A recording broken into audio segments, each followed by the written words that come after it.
Broadcasting, 1938.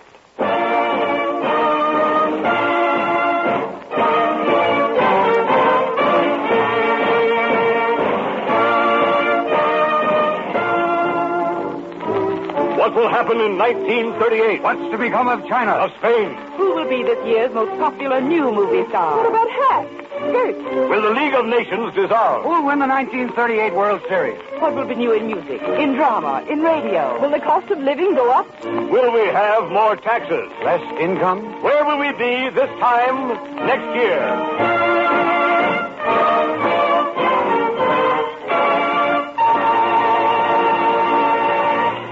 Those, ladies and gentlemen, are the questions on everyone's lips as the old year dies and as we experience the first day of 1938. Tonight, the Columbia Network, in cooperation with King Feature Syndicate and International News Service, presents the third annual forecast of coming events and undertakes to answer for you the questions of the hour, to predict important events of the coming year. From all parts of the world, London, Washington, Chicago, Hollywood, famous writers and personalities are ready with their expert opinions on what is going to happen in 1938.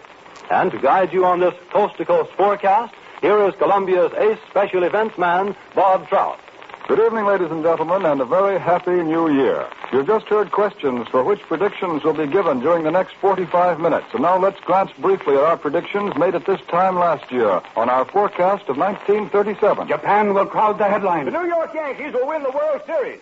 Styles and hats will go haywire. Deanna Durbin is a sure bet for stardom. The United States will regain the Davis Cup. Concert attendance will be the biggest since 1929. We'll have large bombing planes with 3-inch cannons. The world is destined for increased warfare. Military and naval preparedness will be the watchword of the year 1937. Our predictions for last year were about 85% accurate. But what of 1938? Waiting to answer that question are some of the world's experts in every important field of activity. And of these, we've asked Mr. Barry Farris, Editor-in-Chief of International News Service, to lead off as our Editor-in-Chief. Mr. Farris. Looking forward to making news assignments in 1938, an editor is faced with an unpleasant picture. Right now, our attention is riveted upon the Far East. As the Japanese war machine continues its devastating advance in China, we keep a close watch to see whether Soviet Russia is likely to be drawn into the war. The signs are clear that Russia is preparing to dispute Japan's march. An open break between these two nations in 1938 is possible. This Far Eastern picture holds great concern for all of us. The critical situation growing out of the bombing of the American gunboat Panay clearly illustrated the danger that constantly confronts the United States. Japan's solemn pledge that the rights of Americans and other foreigners will be most scrupulously respected in the future has allayed for the present the tension that gripped this country for nearly 2 weeks. The year 1938 should see the end of another war that has raged for a year and a half. I refer to the struggle for control of Spain. Franco's forces slowly but surely have drawn tighter and tighter the ring encircling their opponents, and it seems certain that the coming year will bring an end to hostilities. Here at home, our attention is largely centered on Washington. What will the new Congress do? It seems certain that the President is going to continue his drive for minimum wage, maximum hour legislation. Administration leaders declare the Ludlow War referendum bill will be defeated. Business leaders everywhere want to know what the tax program will be. There is little doubt that adjustments in the present tax law will be made. The year 1938 will see the initial flights in a regular transatlantic flying service.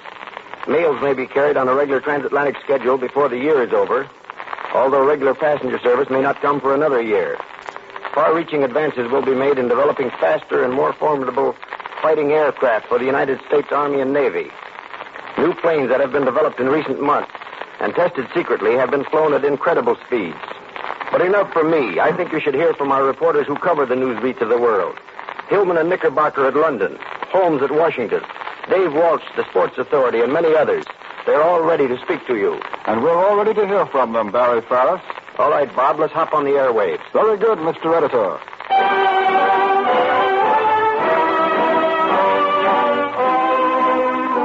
To cover a frightened Europe, we bring you two of the star correspondents of International News Service, William Hillman and H.R. Knickerbocker, who will speak to you from London. These two great reporters will be introduced by Columbia's European representative, Edward Murrow. We take you now to London, England. This is London. Here is William Hillman to tell you about Europe in 1938. Mr. Hillman. Hello, America. It is early Sunday morning here. and the peace of Sabbath shrouds for a while the smelting furnaces of Europe, which nightly light the skies in the grim task of building cannon and fashioning bombs. Seldom has Europe in the last 2 decades started a new year with so troubled a heart. As the feverish arms race continues, statesmen scramble for new friends, and political philosophies are strung across the world in chains of alliances, from which bombs may be dropped in China and in Spain. Europe is like a runner condemned by some fate to an eternal high hurdle race. Hurdle after hurdle of difficulties and heartbreaking tests, Europe has to clear or stumble. 1938 may see her stumble, but the high hurdle race is becoming as ghastly an experience as any stumble into war. 1938, the most critical year since the war, will witness the last realistic attempt to bring about a balanced peace in Europe. Neville Chamberlain may be the man of destiny. Chamberlain seeks the almost impossible task of appeasing Great Britain, France, Germany, and Italy. He will seek to frame a pact of pacification, a new framework of European cooperation to replace the broken-down system of collective security and reform the League of Nations. The recent improvement in relations between Great Britain and Germany gives some hope. For Hitler holds the key of European peace. But relations between Italy and Great Britain are reaching a danger point. Only Hitler can hold Mussolini, and if Chamberlain cannot satisfy him, and if Mussolini cannot be held by Hitler, then the Mediterranean clash long threatened may come. The greatest danger in Europe is some sudden and mad dog act on the part of dictators.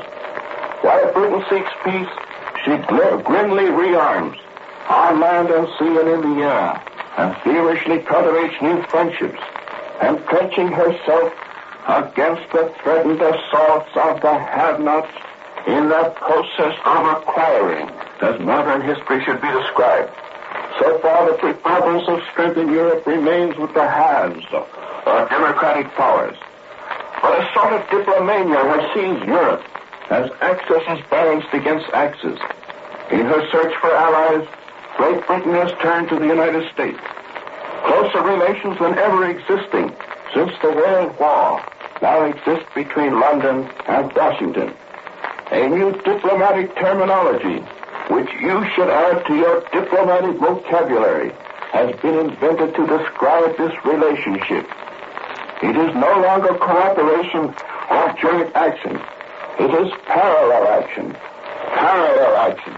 Remember these words, for they may bring Uncle Sam off his isolationist fence and add President Roosevelt to your list of key men in Europe. And now, H.R. Knickerbocker, what about the Far East? Hello, America. Now 1 more year has passed, and now more than ever we should thank God that 2 oceans separate us from the frenzied war makers. Yet we should not make the mistake that the Pacific and Atlantic Oceans are sufficient to protect us. The lesson of the last 3 years is that nothing can save us from war but our own ability to defeat an aggressor. For the 3rd time in the last 3 years, I've just come back from a war. First in Abyssinia, then in Spain, and just now in China. This time I've just arrived from Shanghai after a 13,000-mile trip across Russia and Europe. This was the worst war of all the 3. As I watched the Japanese Army, Navy, and Air Force smash China, I realized that this was the final lesson that the war makers have to teach the pacifists. China was pacifist. China did not want to fight, but the old adage that it takes 2 to make a quarrel is false. It only takes 1 to make a war. For more than 3 months, I watched the Japanese bite into the body and finally into the heart of China. That nation of 450 million people was like an elephant in a stupor, drugged and only half the weight, attacked by a tiger intent upon fresh meat for its dinner. The Chinese have believed for the last 1,000 years that a fighting man is the lowest class of human being, whereas the Japanese regard the fighting man as the highest. Chiang Kai-shek and his remarkable wife were waking up China when Japan struck. But Japan did not give China time to wake up. And the Chinese soldier, even in Chiang Kai-shek's crack divisions, even in his famous 88th, which defended Shanghai with such heroism, even these elite Chinese troops had but one idea, an honorably pacifist idea, The Chinese soldier said to himself, I will die for China. Over and over again, Chinese soldiers said that to me, and I've seen them die by the tens of thousands. But what did the Japanese soldier say? He said, I will kill for Japan. So the Japanese soldiers who wanted to kill for Japan went over the top and killed the Chinese soldiers who were willing to die for China. So today, Japan is master of China. Today, Japan has carried out the first 3 points of her famous imperial program. The British, Americans, and other Westerners in China are today hopelessly pessimistic. They believe they're going to lose all their investments and that their governments are going to do nothing about it. We could perhaps afford that if by giving it up we could avoid war. But the Japanese Army, Navy, and Air Force are really contempt for the Tokyo government when it apologizes for their repeated attacks upon the Western powers. They believe that the democratic nations of the West have slipped into precisely the same defenselessness which made China such an easy victim. Once now it has become cruelly plain that nothing can restrain war makers but superior force. We have slipped back many centuries.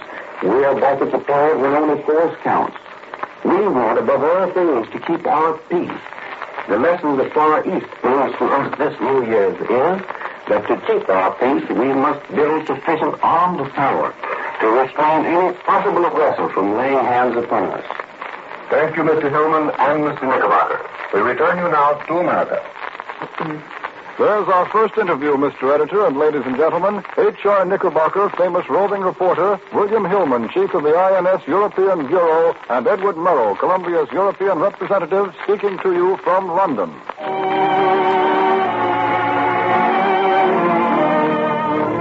No forecast of the coming year would be complete without a preview of fashions. And in order that the ladies will not be kept waiting any longer, we bring you the fashion expert whose advice is sent to hundreds of the nation's newspapers through King Feature Syndicate, Miss Prunella Wood. Wish me a Happy New Year, Bob Trout. I feel as if I'm going to meet it in 1938. All right, what's the trouble, Prunella? Well, I'm faced with a crisis in my career as a fashion writer, and I'm as nervous as a rabbit over the way things are going around here. Well, how are they going? Well, you see, Bob, last year on this forecasting program for 37, everything broke just right for me. I warned the girls out in the big world to watch out for surrealism in their clothes, not to be surprised to find themselves wearing hats shaped like shoes, and lobsters on their dresses instead of corsages, and all that sort of fancy nonsense. And it went over big, and it turned out to be the truth, even if it wasn't exactly the solemn truth. Ah, but this year, I'm awful upset about prospects. Well, why? Well, you see, we've been chasing fashion in advance, those fashion writers, for so long that we're bound to catch up with ourselves.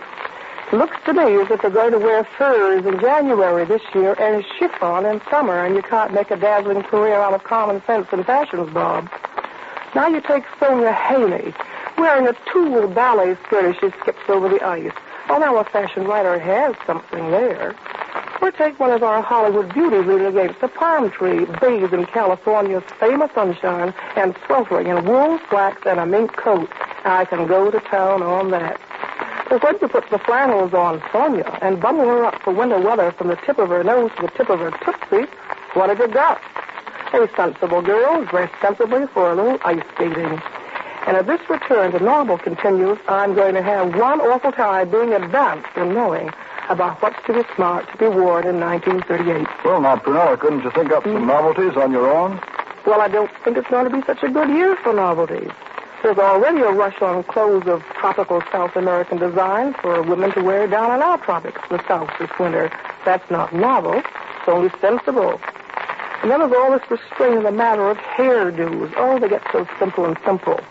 Why, lots of women are having their locks marcelled with an old-fashioned iron, very softly and naturally, turning thumbs down on complicated curls and all that sort of confection.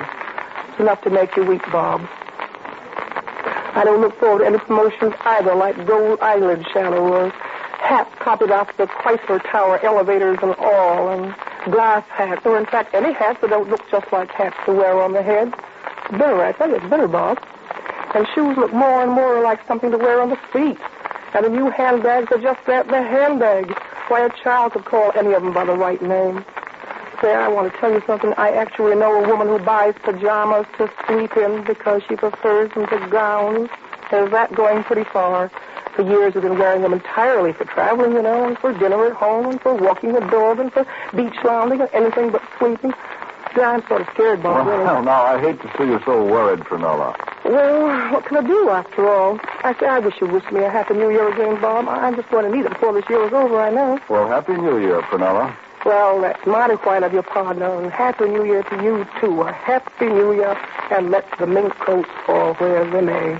And there's Prunella Wood's preview of this year's fashions, and if what the ladies will wear is coming back to normal, well, that's all right with us mere men.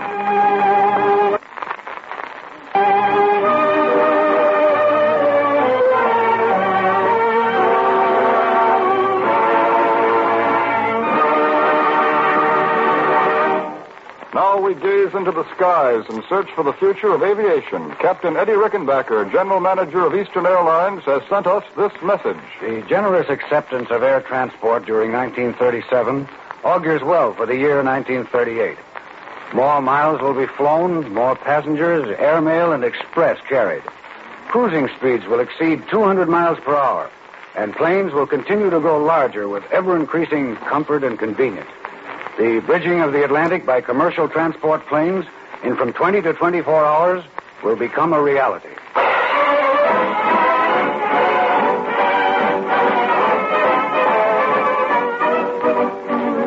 For a prediction on our national affairs, our forecast moves to the nation's capital and to George Holmes, Chief of the International News Service Washington Bureau.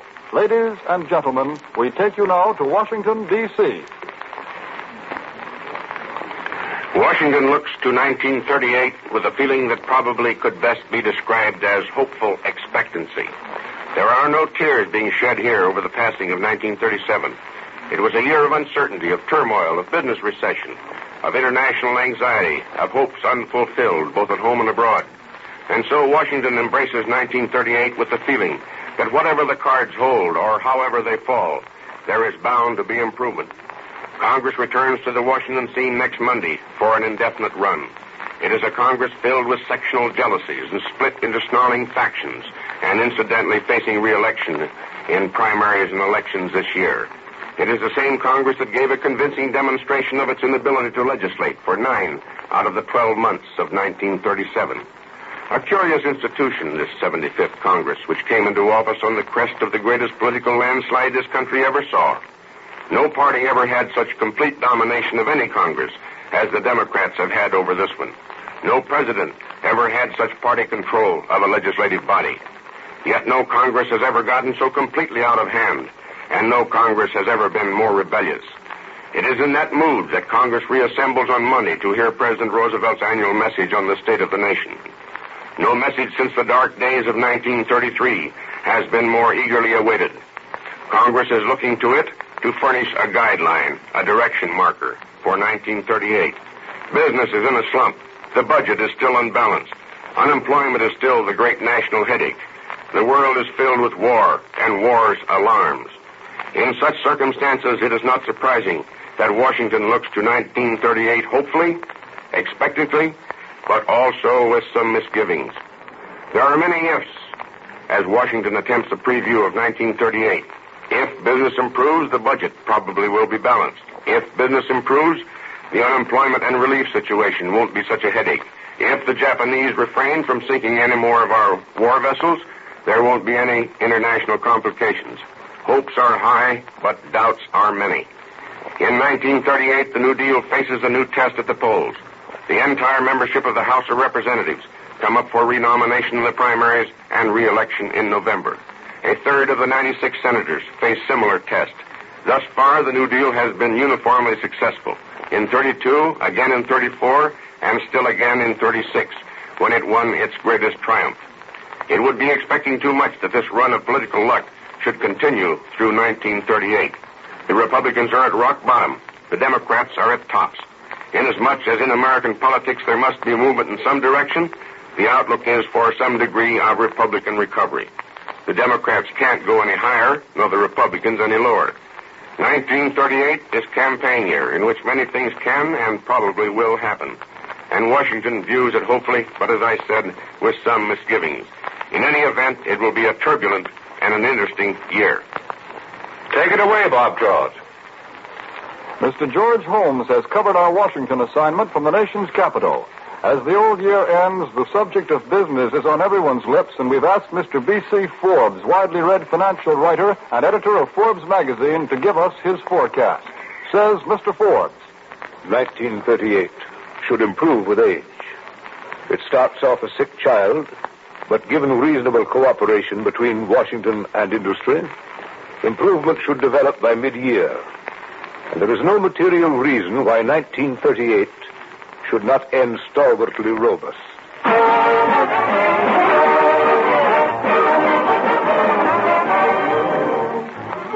In the realm of American humor, Arthur Bugs Bear is tops.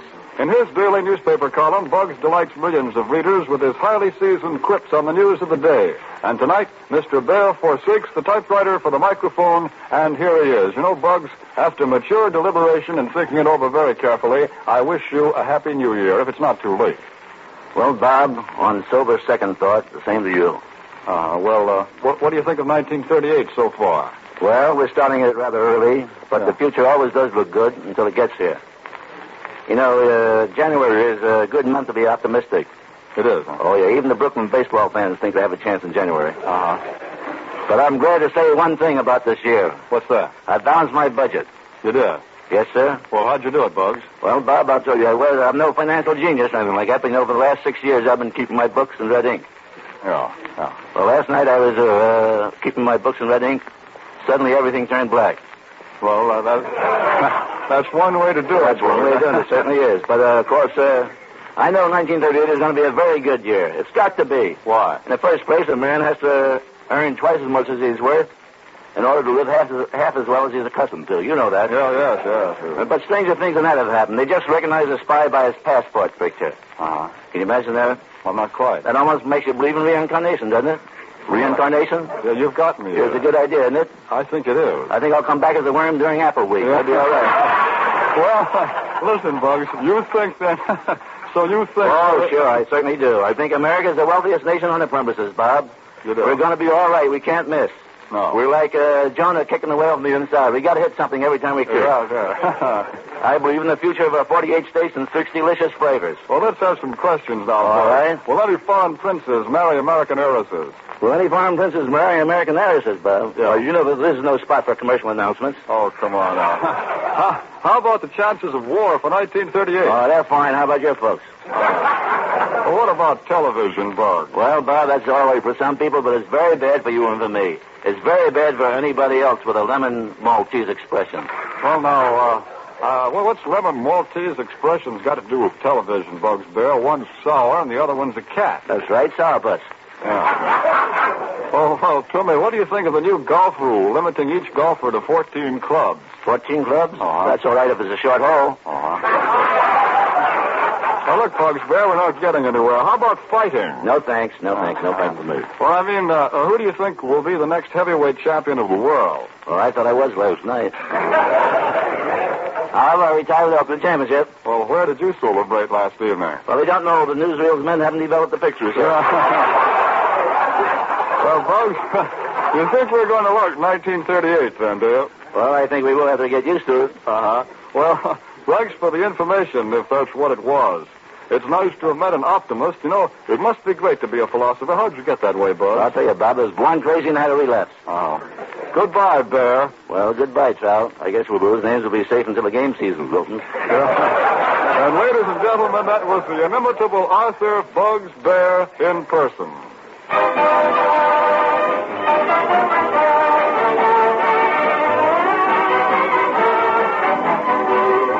Our forecast moves across the continent to Hollywood, where 2 international news service experts are waiting to speak to you. Harrison Carroll, motion picture writer for the Los Angeles Herald-Express, will handle the movie assignment, and Davis J. Walsh, INS sports editor, will be our sports oracle. After a brief pause, the first voice you hear will be that of stargazing Harrison Carroll, who speaks in a few seconds from Hollywood.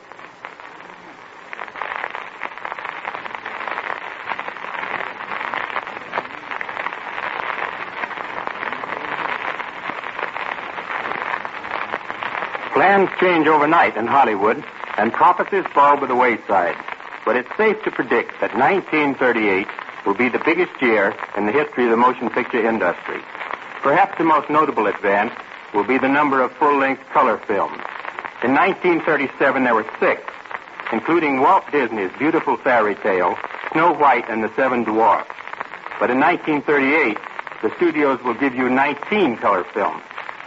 In the matter of story trends, this year we'll see more biographies screened. The life of Victor Hugo, the life and melodies of Victor Herbert, the life of George Sand, and the young Disraeli, with Tyrone Power in the role that George Arliss once made famous. Such plans seem to indicate a dignified departure from Hollywood's present comedy craze. But comedy will hold its own, since Evan Garbo plans to turn comedian in 1938. New Year predictions concerning some of your favorite stars are: Robert Taylor will convince his critics playing a virile role in the war story Three Comrades, which is a studio move to counteract the recent Too Beautiful publicity directed against the star. Charlie Chaplin finally will settle upon a picture for himself and Paulette Goddard. Yasha Heifetz, world-renowned musical personality, will score a screen hit in Samuel Goldwyn's The Great Musical Festival. Norma Shearer will emerge more radiant than ever in Marie Antoinette. And now, what will be some of the hit pictures of 1938?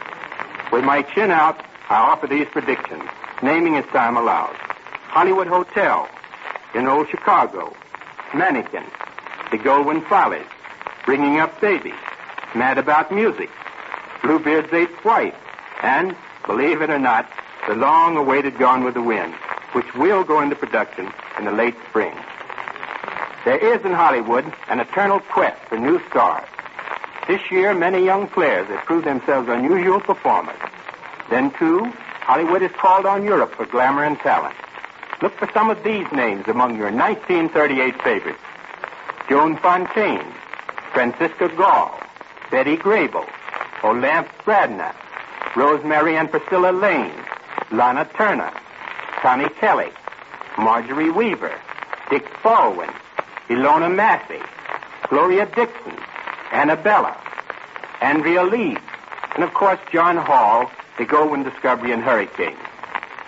In telling these names of future Hollywood headliners, I've left out at least one important player, Mary Maguire. I felt it unnecessary for me to speak for her charm when, as the Toastmaster always says, the lady is here to speak for herself. Mary, what was your introduction to Hollywood? Well, Mr. Carroll, I really came here only on a visit. My father and I were going from Australia to New York by way of Los Angeles. But while visiting the studios, a friend of mine introduced me to Blanche Boyce. He offered me a contract at Warner's, and I've been there ever since. Were you in pictures in Australia? Yes, Mr. Carroll, I was. Since the age of 12, I've been acting on the screen. What picture plans are you most looking forward to in the coming year? The studio tells me that I'm to play one of the leads in Three Girls on Broadway. And it sounds very exciting. I should think so. A similar story, Three on a Match, served to launch Betty Davis, Joan Blondell, and Anne Dvorak to stardom. Now, Mary, what do you say is the most important thing to concentrate on in becoming a star? Undoubtedly, your health. Everything depends on that. You have to look well and feel well to keep pace with Hollywood shooting schedules. That's a very sensible observation, Mary, and I do hope your big success comes in 1938. I hope so, too, Mr. Carroll. I'd like to feel that I'd accomplished my goal in Hollywood. And I'd like to become a star for another reason. What's that? Well, after your kind predictions on this, the first day of the new year, I'd hate to make you out of false prophet. Thank you, Mary Maguire. But now enough of prophecy. I'll get off the air and wait for events to bear me out. Good night, and a Happy New Year to Hollywood and the motion picture fans everywhere. And now we turn to the sports field for a little forecasting. For that purpose, we have a top-flight expert in the person of Davis J. Walsh, sports editor of the International News Service. Mr. Walsh. We have some very eminent authorities here. Flip Madigan, famous coach of St. Mary's on football. Ellsworth Vines, world professional tennis champion. And Jimmy Thompson, the longest hitter in golf, whose only wish is to break down and confide all, and my curiosity being as great as yours, I desire to yield gracefully to them. First, though, let's play the hit and run on baseball. I predict that Busy Dean will make a comeback, and the St. Louis Cardinals will win the 1938 National League pennant. The Giants just don't figure to repeat. They bunt their base hits, and a bunting team is not the kind that will win the bunting. Ha, ha, ha. The Yankees will win the American League pennant again and take a licking by the Cardinals in the World Series. Snelling will beat Lewis for the heavyweight championship, just as he did 2 years ago when they fought for glory in the gate receipt. He'll also knock Lewis rigid, frigid, and inert. In other words, quite out. Now that I've straightened you out on that, suppose I uphold the old tradition of the INS of being the first to the wire. I've just come from the Rose Bowl, and so I'm able to announce that the best football team of 1938 so far is California, which beat Alabama this afternoon in the first game on the first day of the year. And now here's Flip Madigan to take you on from that point. Flip, it's your business to know just why things should happen before they do. Which teams look like the best of the 1938 season before they start to play it? Oddly, neither of today's principals, Alabama or California, is likely to rule as champion even in their own section. Here on the coast, I look for Southern California to come again to the top, with Washington a strong challenger. In the South, I lean toward Vanderbilt over Alabama. You see, California and Alabama lose too many key men between seasons for their own good. In the East, it ought to be Fordham and Pitt again. In the Big Ten, Minnesota should be dominant sectionally, and this time nationally. In the Southwest, watch Texas, although the championship Rice Institute team practically retains its starting lineup intact. Thank you, Slip. Now then, Mr. Jimmy Thompson, suppose you tell us whether 1938 is going to be your year in golf at last. You've got the shots, the temperament, the will to win. Everything, in fact, except the National Open Championship Cup. So what? So this, Davis, I figure that all I've got to do is keep firing power better at that field. And sooner or later, I'll win the Open. Why not this year? Frankly, I really believe it's my turn, and if I'm wrong again, I'll just have to keep on trying. Well, how about the Amateur Championship? The only thing anybody can logically say about the amateur is that the man who holds the title is always the man they've got to lick the next time out. Johnny Goodman is the champion. There are a dozen others equally sound, but you can't go behind Goodman's record any more than you can go behind back of your neck. Barring Bobby Jones and Lawson Little, no amateur champion of the present generation has been able to repeat. However, I'd say Johnny has a real good chance. And now, Ellsworth Fine, suppose you tell us whether, having won the Davis Cup for the first time in 10 years, we're going to keep it. We're a cinch, Davis. You mean that Don Budge... I mean that Don Budge has everything a great player needs to carry on the record he made in 1937. Thank you, Mr. Fine. And thank you, Harrison Carroll and Davis Walsh. The program forecasting 1938 will continue immediately following station identification. This is the Columbia Broadcasting System. This is Bob Trout, ladies and gentlemen, speaking to you once again from New York and continuing our forecast of the year 1938.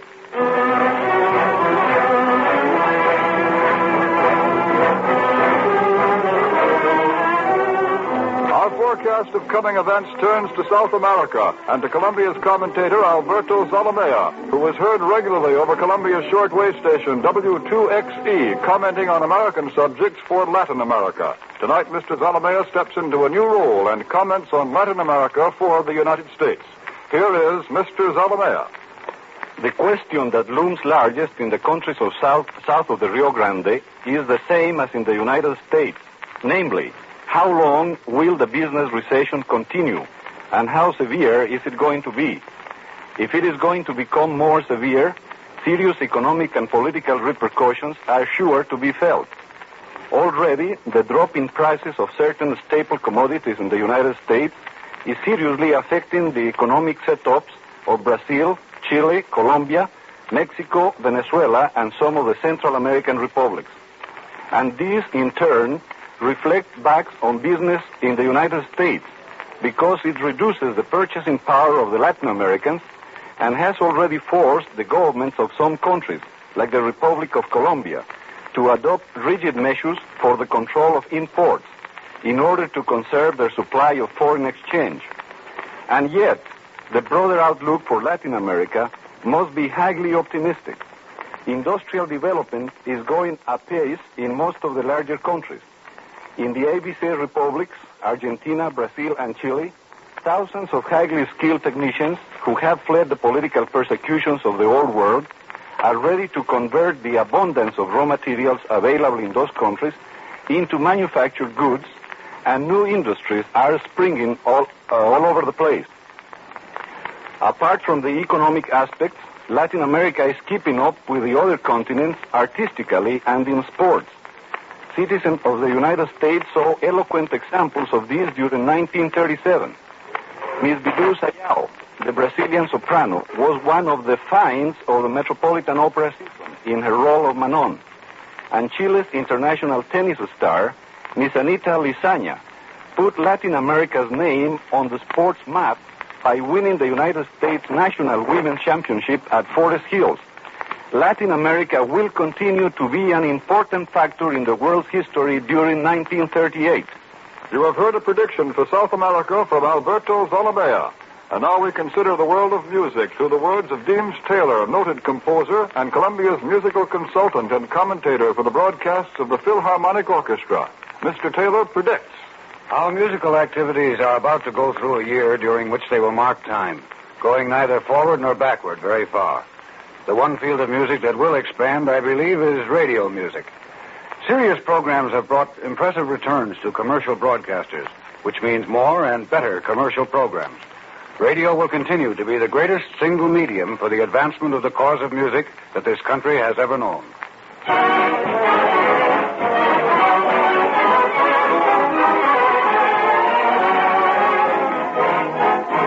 In forecasting 1938 over a coast-to-coast network, there's no reason why we should overlook radio's horoscope.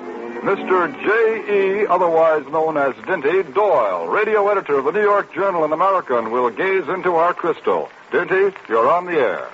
The best forecast I can make to the American dialing public is that the programs for 1938 won't get much worse, and they won't be much better. This must be largely a negative forecast because the conservative American sponsor obviously would rather trust the artistic competencies of a Lily Pons or a Lawrence Tibbett than risk the possible development of a new Tetrazzini or another Marcel Journet. I certainly see no one to take Guy Lombardo's place, and I see no one destined to repeat the phenomenal success of Shep Fields, who became a household name in a year. Radio will continue to be personality mad, with most of the leading entertainers coming from other entertainment fields. I see no outstanding developments in technique due in the near future, and if I were you, I would not start shopping for a television set just yet. I look for no vocal sensation to follow the charm of Kate Smith and the amazing Bjorling and the astounding Massini. And in passing, I think it should be noted that Grace Moore this year rose to the ranking of the best lyric soprano we have with us. I believe the trend this year will be toward dramatic productions, and I think we shall see and hear better writing. It is greatly needed. The greatest opportunity for a young writer in the United States is in the field of radio humor, yet it is the most difficult field to enter. It wouldn't surprise me at all to see writers of the standing of Adler Roger St. John or Clarence Buddington Kelland enter radio seriously. There will probably be more audience participation in programs, more inquiring microphones, more microphones in the street.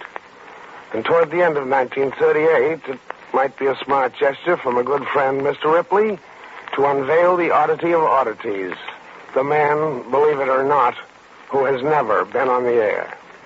In 1938, as in past years, whenever a comedian turns up with a new gag, you may count upon all the others to become sharecroppers. And if I were a bridge expert, I would make one more prophecy for radio based on the success of that noted no-Trump bidder, Edgar Bergen. And although it breaks all the rules of bridge, the lead will come from the dummy. From Dinty Doyle's forecast of radio, we turn to drama, which comes to us through the keenly appraising voice of John Anderson, dramatic critic for the New York Journal and American. Ladies and gentlemen, here is one of the nation's top-flight dramatic reviewers, Mr. Anderson. Trying to predict what the theater will do in 1938 is as rash as predicting the weather for next 4th of July. Nobody ever knows what the theater will do. We only know that while it is as wayward as the weather, we will go on having it. A reasonable forecast for the theater for the next 24 hours would be, I suppose, something like this. fair but unsettled with frequent earthquakes and blizzards. That ought to cover it. But we who sit with it nightly through its most brilliant triumphs and its most desperate tommy-rot know only that in success or failure there is nothing like it. It may turn out to be Helen Hayes and Victoria Regina, Maurice Evans as Richard II, or Catherine Cornell in the full panoply of Shaw St. Joan. Or it may not. It may turn out to be only a flop so poisonous that its bite causes the sleeping sickness. On such sorry occasions, the actors wisely forget the play as they go along, and the wagons from the storehouse clamor for the scenery before the curtain is casted down. True worshippers of the drama are willing to take the chance. We know that within the theater's rim of make-believe lies one of the last unfettered powers of human expression. We know that the drama has changed the course of history, and we know that it may do so again when we find the dramatist who speaks for our times with the ring of truth in his voice. We know we can predict that much because the drama, also like the weather, holds the very breath of life. And that, ladies and gentlemen, was the dramatic comment of critic John Anderson.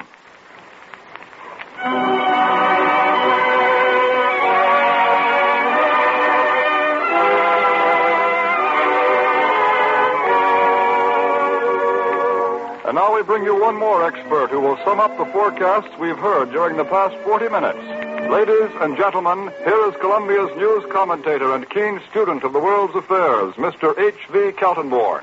And the only thing that seems to be normal in 1938 is radio and fashions. Everything else is abnormal. We've had ominous notes of war, ominous notes of economic depression in Latin America, in the United States.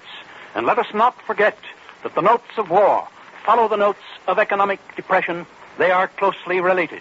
When Mr. Zalamea tells us that business depression is going to have political effects in Latin America, he thinks of the possibility of closer fascist developments in various countries there. He thinks of the importance of economic situations as affecting political developments. George Holmes in Washington tells us, too, that if business improves, yes, then things may be different. And happily for us, Mr. B.C. Forbes tells us that he sees business improvement by mid-year.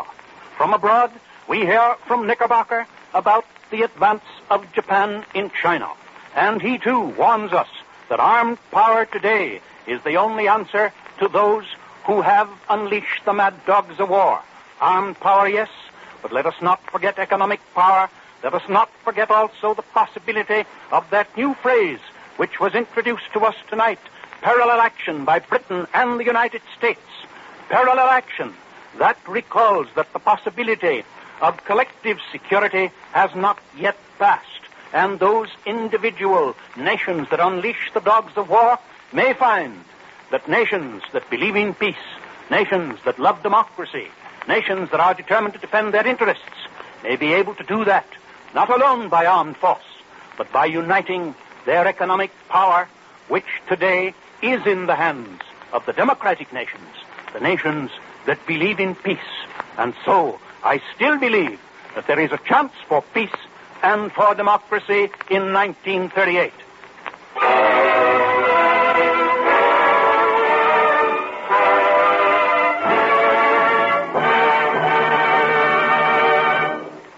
And that was Mr. H.V. Kaltenborn's summation of our forecast for 1938. This is Bob Trout saying good night and wishing you all a happy new year.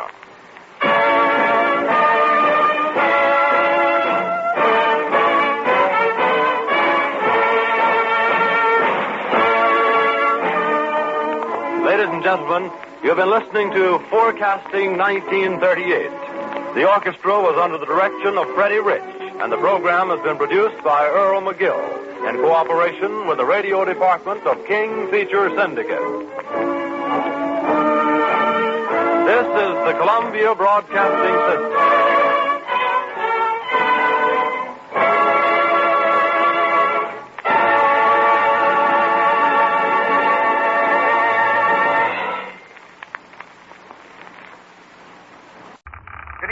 North American, all the ships at sea, let's go to press. This is your New York correspondent, Walter Winchell, bringing you the evening's most important news. Flash, New York. A host of stars whose names spell theater in capital letters have gathered to honor a dark, slim, wiry little fellow whose songs they've been singing for 30 years.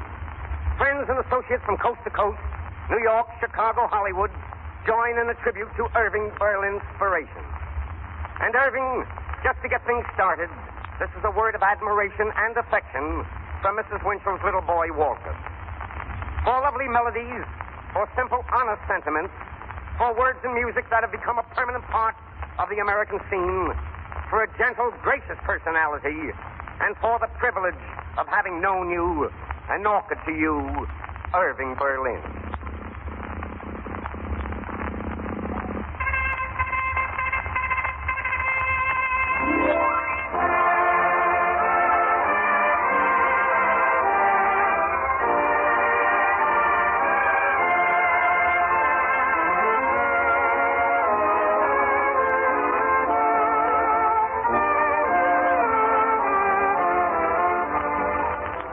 This is Ted Husing speaking from the Columbia Playhouse in New York. A gay, enthusiastic audience from the stage crowded with friends of Irving Berlin. Eddie Cantor, Al Jolson, Sophie Tucker, Connie Boswell, Ben Burney and Lou Lair, Paul Whiteman, the Brock sisters, John Steele, Guy Lombardo, Al Goodman, Darrell Zanuck, and Luella Parsons. All come to do honor to America's most beloved composer. And joining us later from Chicago, Rudy Valley, and from Hollywood, Tommy Dorsey. And to climax it all, Darrell Zanuck presents the 20th Century Fox stars in scenes and music from Berlin's latest contribution to the screen, Alexander's Ragtime Band.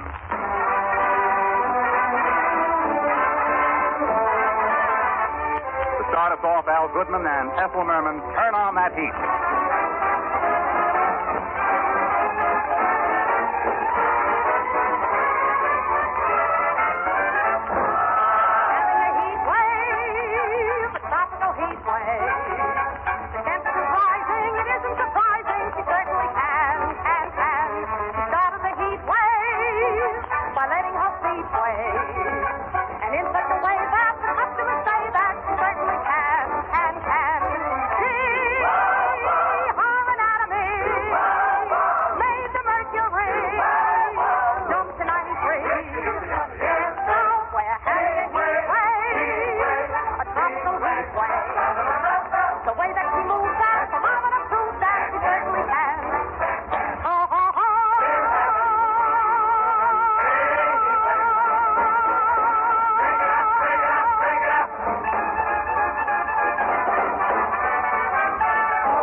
Thank you, Al Goodman. Thank you, Ethel Merman. And by the way, that's one of the songs Ethel sings in the picture. And now, right at the head of the Berlin parade, one of his closest friends. Actor, comedian, singer of Mammy songs who has carved his own glorious career in the theater and on the screen, and who today is one of the country's favorite radio stars, your master of ceremonies, Al Jolson.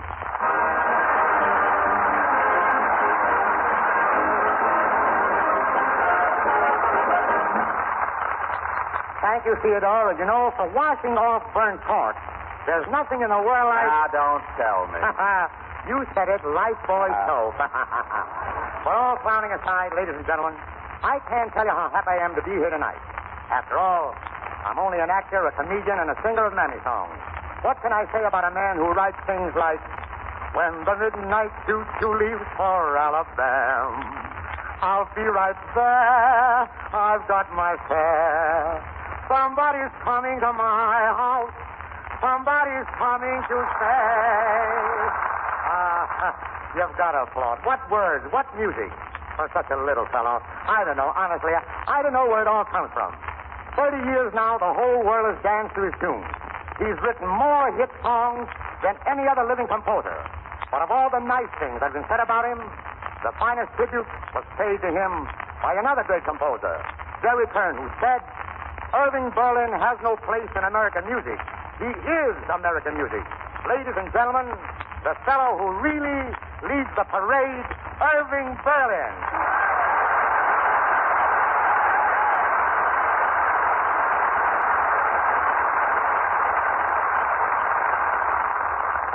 Thank you, Al, and thank you, ladies and gentlemen. But what can a songwriter say? What can a songwriter do? I wish I could make an appropriate speech, but speech-making simply is out of my reach. So what can a songwriter do? What can a songwriter say? A fiddler can speak with his fiddle. A singer can speak with his voice. An actor can speak with his tongue in his cheek. But a songwriter has no choice. Whatever his rights or his wrongs, he only can speak with his song. So, Al, let me say it with music, and I leave the speaking to you. And each time you say it with music, here is what I'd like to do. Let me sing a Berlin song with simple words that roll along. If my song can start you smiling, I'm happy, oh, happy. Let me sing a sad refrain of broken hearts that loved in vain. If my song can start you crying, I'm happy. Let me croon a low-down blues that'll lift you out of your seat. And if my song can reach your shoes and start you tapping your feet, I'm happy. Let me sing of Dixie's charms, of cotton fields and Mammy's arms. And if my song can make you homesick, I'm happy.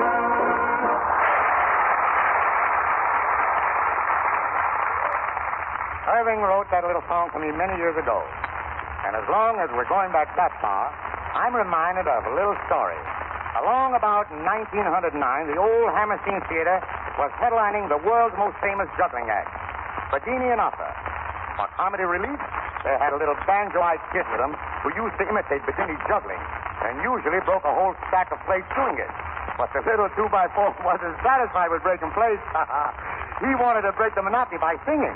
Well, in a weak moment, Bedini agreed. And, well, folks, the rest is history. The song was Berlin's My Wife's Gone to the Country. The little banjo-eyed kid, guess who?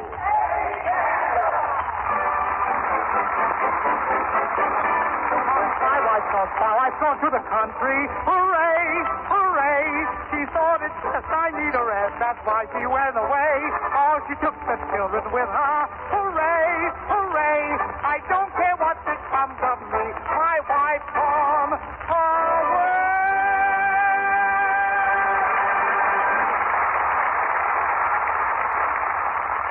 Thank you. We finally got together, Hal. You know, everything I ever got out of life started with my wife gone to the country. Not the 5 daughters, that is. Oh, Albert, don't say that. Ah, those were the days when songs meant something.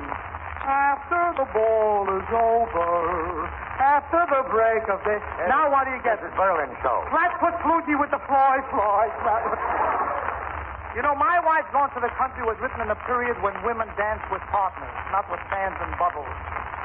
When the Big Apple was a fruit and trucking was just a business. In those days, when you went out with a girl, she took along a chaperone and 4 hat pins. What does she take now? A lawyer and a ticket to Reno. And the clothes women used to wear, bustles and bloomers and 14 petticoats. Today they wear so little they have to dress to go to bed. Everything has changed, Al. Look at what happens these days with those swing bands, Benny Goodman. Young boys and girls going out. And what do you have to go into those swing bands? Pants and coats that don't match. That's the admission. And they don't dance for 5 or 10 minutes. They dance for 15, 20 minutes, a half an hour. They fall exhausted. They go out, get a blood transfusion, come back and do the same thing. But really, those days were wonderful, Al. And the most wonderful thing of all was to walk into that old Hammerstein music hall packed to the doors. And who did they come to see? A little black-faced comedian up there on the stage, and the billing, Al Jolson. Good for what ails you. I love the cows and chickens, but this is the life. Yeah, this is the life. I love to raise the chickens while I'm cabareting where the band is playing. I love homemade cider, but I'd rather have wine. No more picking berries, neither cocktail cherries. This is the life, yeah, this is the life. This is the life for mine.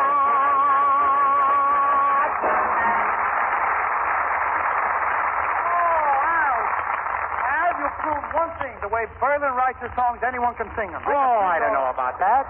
I don't know about that. That's a little nasty on your part, Eddie. Yeah? Yeah, everybody, the way Berlin writes a song, anybody can sing them. Suppose we give it the supreme test, and let's see if Berlin can sing them. No. Come on, Irving. Irving, we'll help you, after all, with performers. Well, all right. Tell me, what key do you sing it in? Do you have to have a key? Do you have to have it? How do you like that? Do you have to have a key? Dope, isn't it? Do you... Listen, Irving, tell me something. What note do you start with? Well, you know, that black note over there. And the black note? Yeah, the one with... Well, that's as good as any. Come on, Irving, don't stall. Let's go. Okay. Mandy, there's a minister handy, and it sure would be dandy if we let him make a beat. Let's harmonize. No. Yes. So don't you linger. Here's the ring for your finger. Isn't it a humdinger? Come along and let the wedding time bring happy times. Oh, Mandy and me.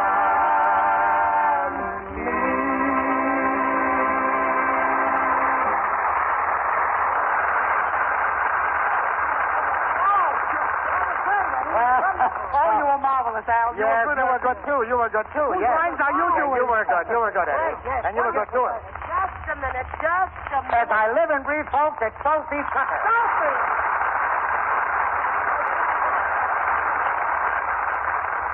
Now, when you boys get through pinning medals on each other, maybe you listen to somebody who was raised on Berlin songs.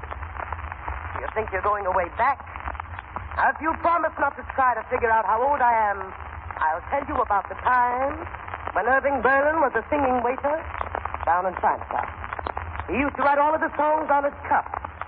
And one night I remember how he came over to my table, so shyly, so timidly, and said, "Sophie, darling, here's a new one that I've just written. And I want you to sing it tonight in your cafe." And that song, ladies and gentlemen, was one of my biggest successes, the International Rag.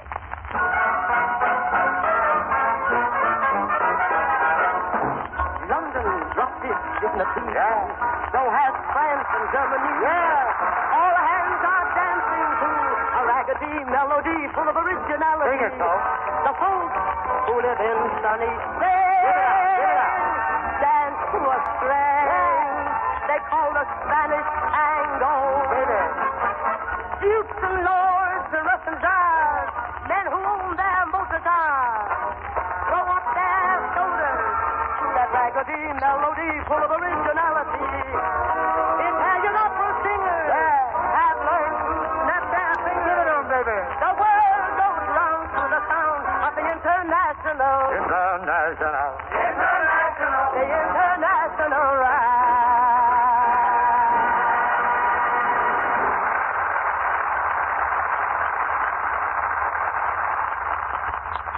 Yes, sir. And while Sophie Tucker was knocking him dead and cold downtown, way uptown on 14th Street, a couple of unknowns, one with a fiddle, the other with an accordion, were just breaking into the big time. Introducing Ben Bernie and Phil Baker, the best number 2 act on the Teeth Circuit.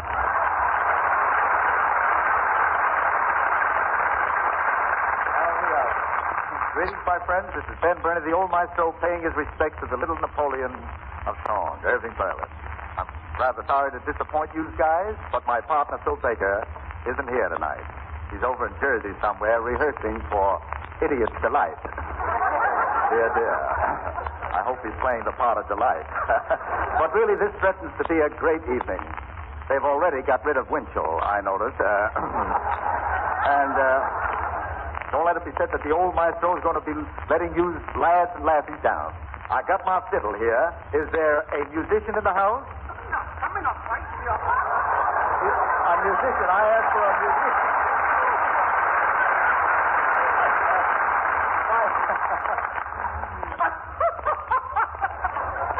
Monkeys is the craziest people. Well, I do declare. The old maestro lost his old vaudeville partner, picked up his old radio sidekick. Lou Lair of Movie Tone News. Yowza. Now, Lou, I didn't know you were a musician. Am I a musician? I'm the world's greatest player of the harpsichord, the select, the violin cello, ragtime violin or something. Well, I'm glad to have you help us out and pay our... I want you to help us to pay our tribute to America's greatest composer. Oh, it's a pleasure. To me, he is the acme of perfection, the quintessence of achievement, the greatest composer that ever lived. Who is he? Why, Lou, Irving Berlin. Oh, certainly. Yes, Lou, Irving Berlin. What would you and I have done in the old vaudeville days without Berlin's song? You said it. I always sung him. Until I put over his concerto in A minor, Moonlight Sonata, Unfinished Symphony, ragtime violin again. Seems you said that twice, Lou. Well, it makes it twice as good. Why, the old maestro used to fiddle. I used to fiddle with the old ragtime violin for hours. You did? I can hear myself singing it now. It was beautiful. Wait, see if I know the words. Start it over again. Start it over. Try a different key. Well, what key do you want? No, that's a little too low, Lou. Sounds a little high. Funny, it sounded wonderful in the bathroom this morning. Somewhere in the middle. Fiddle up, fiddle over on your violin. Play right on it. Rest your chin upon it. Talk on you better begin. And play an overture upon your violin. Hurry up on your violin. Make it sooner. Don't you stop the tuner. Fiddle up your ragtime violin.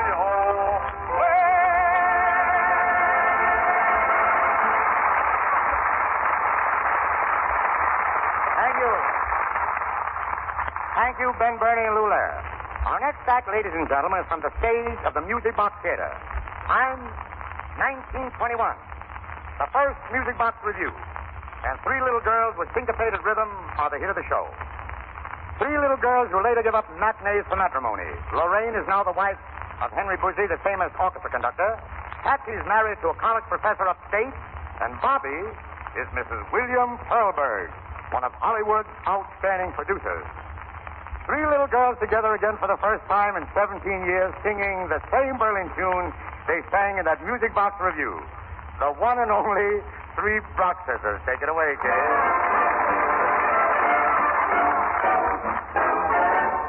Everybody step to the single play the rhythm. Let's be going with them when they begin.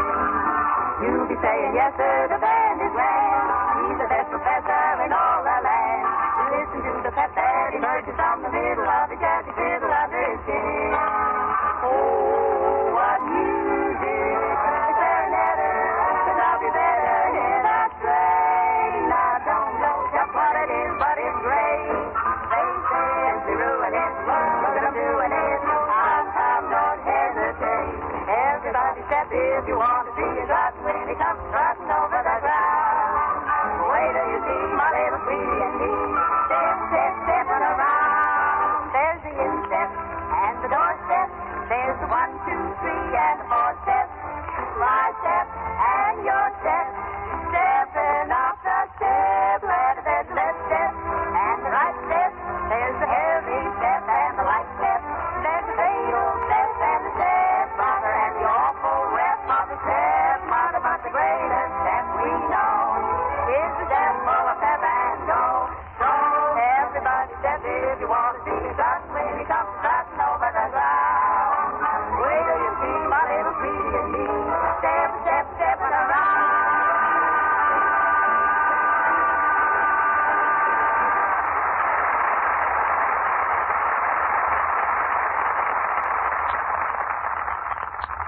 Thank you, Lorraine, Bobby, and Mrs. Pearlbird. Think I'm crazy? Now, folks, a lot of people who wanted to honor Irving Berlin couldn't get here tonight. Rudy Valley, for example, is in Chicago. He couldn't come to us, so we're going to him. You hear me, Rudy? Take it away, Chicago! Yes, I hear you, Al Jolson. Hi-ho, everybody. This is Rudy Valley at the Chicago Theater in Chicago. And honored to be able to participate in this tribute to Irving Berlin. I'd like to play something I was sure was a hit the first time I ever heard it. Irving played it for me in his studio one morning. That same evening, I sang it on my flights and broadcast. The song is Say It Isn't So.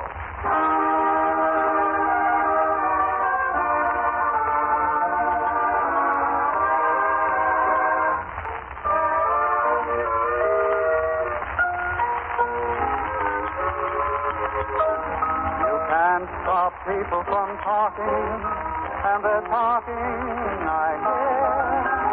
And the things they're saying fill my heart with fear. Now I could never believe them when they say you're untrue. I know that they're mistaken, still I want to hear it from you. Say it isn't so. Say it isn't so. Everyone is saying you don't love me. Say it isn't so.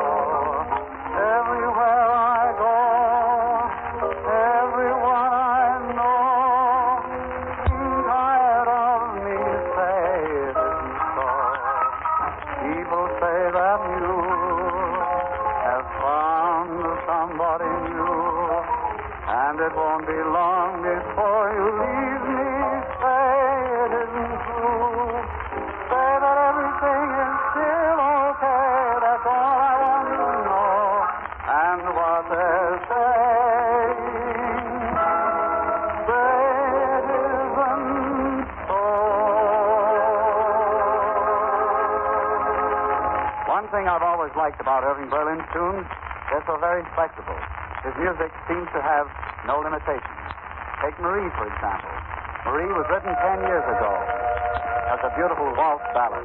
Yet today, that well-known exponent of swing, Tommy Dorsey, is filling the jitterbugs with his new swing arrangement of it. As my orchestra picked up the rhythm, Tommy Dorsey himself is playing it at the Columbia Playhouse in Hollywood. And after a few bars, we'll take it away from him. Goodbye, everybody. Bring it over, Tommy. Bring it over, Tommy Dorsey.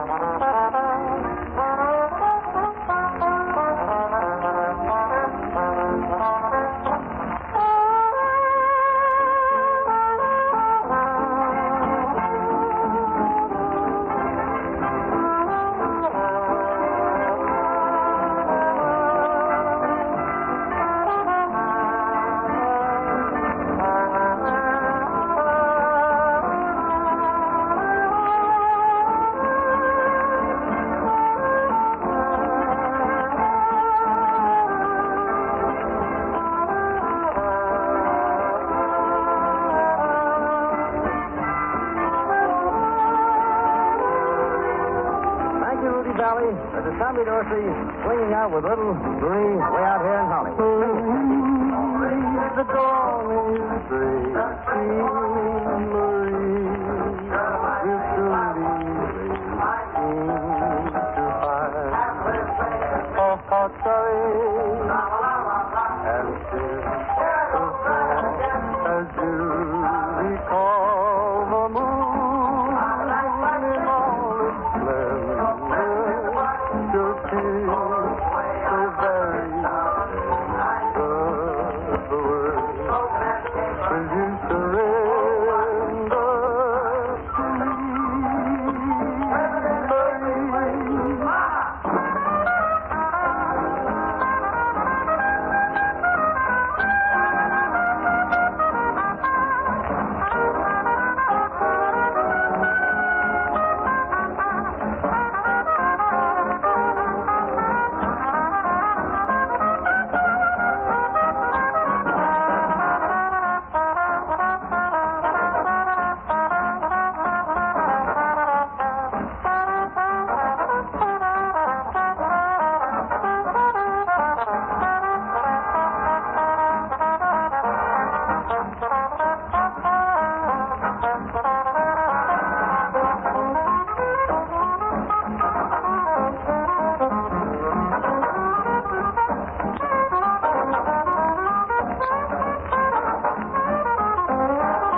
now.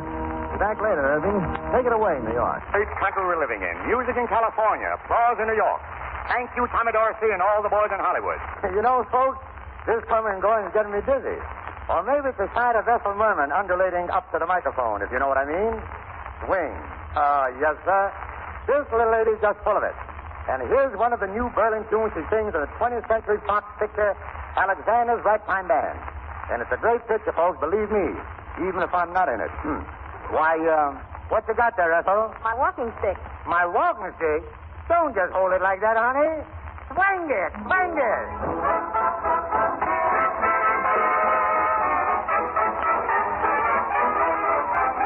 Take away my high hat. Take away my favorite tie. Take away my white hat. I'll still get by, but my walking stick, you simply must let that be. I mean, you can't take that away from me. Without my walking stick, I go insane.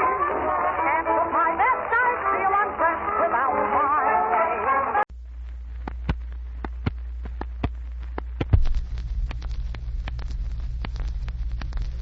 The Columbia Broadcasting System brings you a radio dramatization of the famous Christmas poem, The Visit of St. Nick by Clement C. Moore.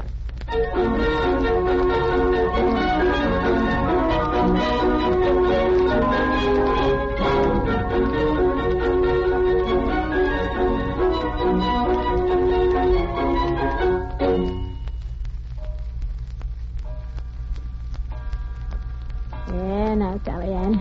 You're all tucked in. You all right, Teddy? Yes, Mother.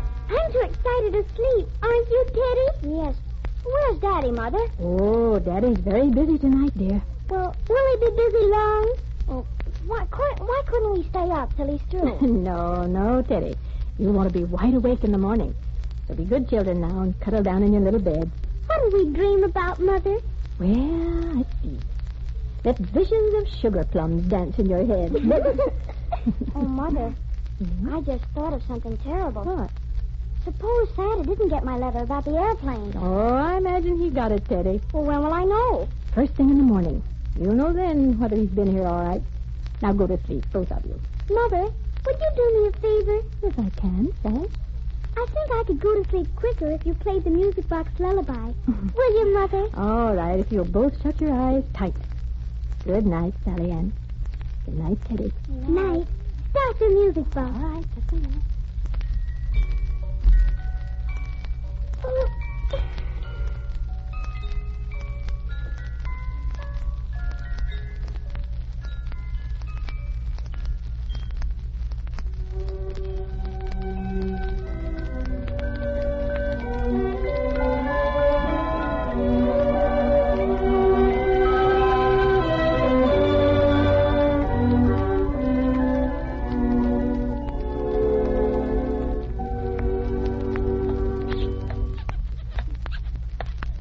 Mildred Mouse, don't you know better than to scramble across the floor and have it squeak like that?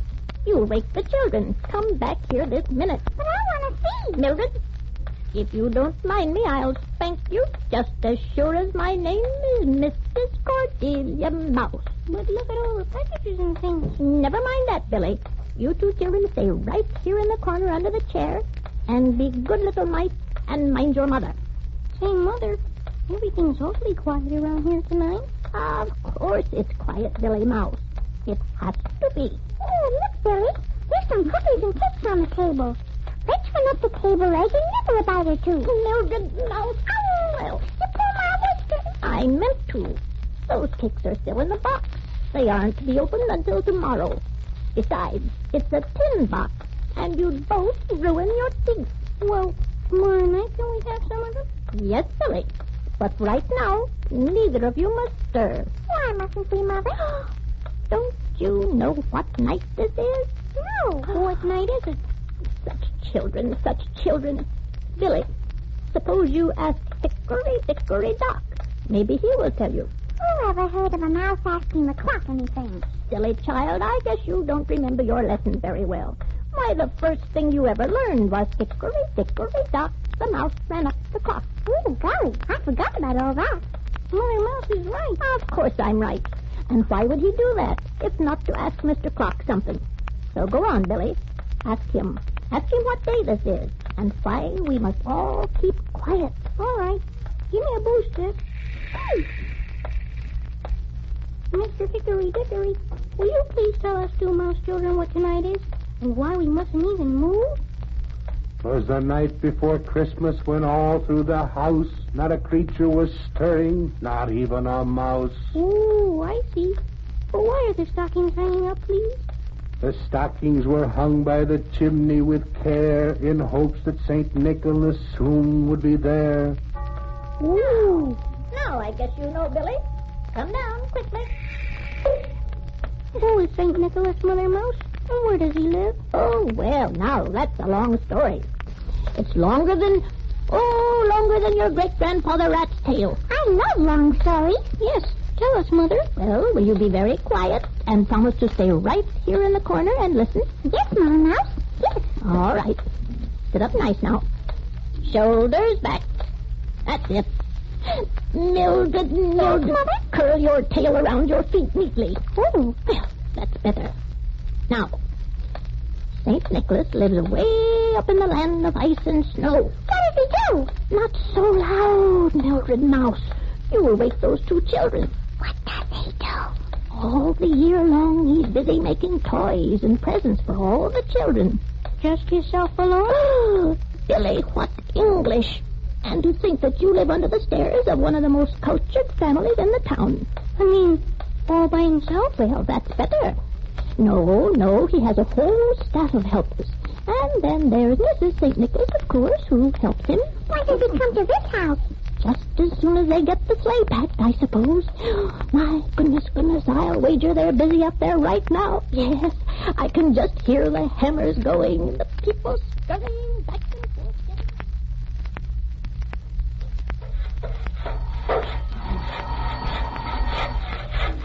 Hey, give me a hammer, buddy. Stangles, shut the door to the workshop. Yes, I can't hear myself sing.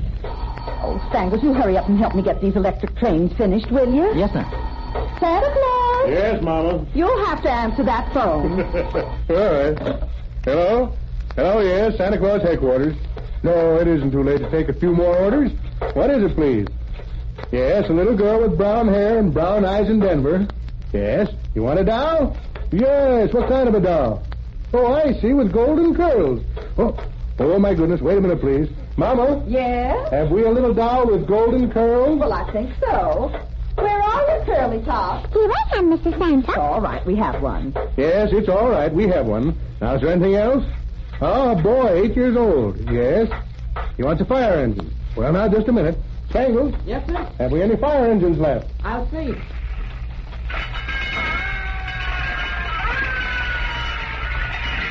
Oh, my goodness, Stangles, shut it off. Yes, sir. All right, we have it. Both for Denver, Colorado. Yeah, sure. Santa will put it in his bag right away. Goodbye. Now, turn on the switch, Stangles, and we'll see if the electric trains work. Yes, ma'am.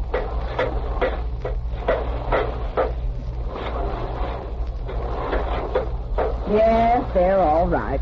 Oh, Stangles, how about that furniture for the dollhouse that goes to Kentucky, and that cowboy suit for that boy in Minnesota? Oh, they're all packed, Mrs. Santa. Uh-huh. Oh, my goodness, Santa, you'll have to answer that. All right. I've got to finish painting these sleds. Stangles, hand me that red paint. Here you are. Santa Claus headquarters. Hello. Yes, Santa Claus speaking. What do you want? A movie machine? Well, now, have you had good grades in school? Huh? You have, huh? You brush your teeth every morning and night? All right, the machine's yours. I'll be going down to Toronto with it pretty soon. Goodbye.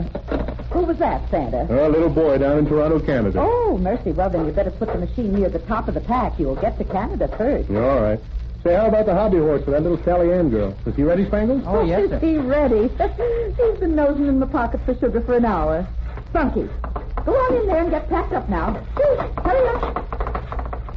Well, I declare, Santa, you'll be late starting in spite of all I can do. Oh, my sakes alive, where's my order list? Here it is, Mama. Here's the candy and nuts for the stocking. I'll help you put them in the pack. Oh, Spangles. Yes, ma'am? Oh, how about the doll buggies? Did you ask the carpenters when they'd be ready? Oh, yes, ma'am. They're just putting on the rubber tires now. Well, tell them to hurry. Oh, and Spangles, Yes, did sir. the woodcutters finish those wooden soldiers yet? Yes, sir. They're here. Now, wait a minute. Don't that Toy Town band go with that order? Oh, wait now. Let me see my list. Here we are. 1 regiment of wooden soldiers and the army band to lead them. Yes, it does. Well, where is it? Where's that Toy Town band? Here it is, Mama. Wind them up. Let's see if it works.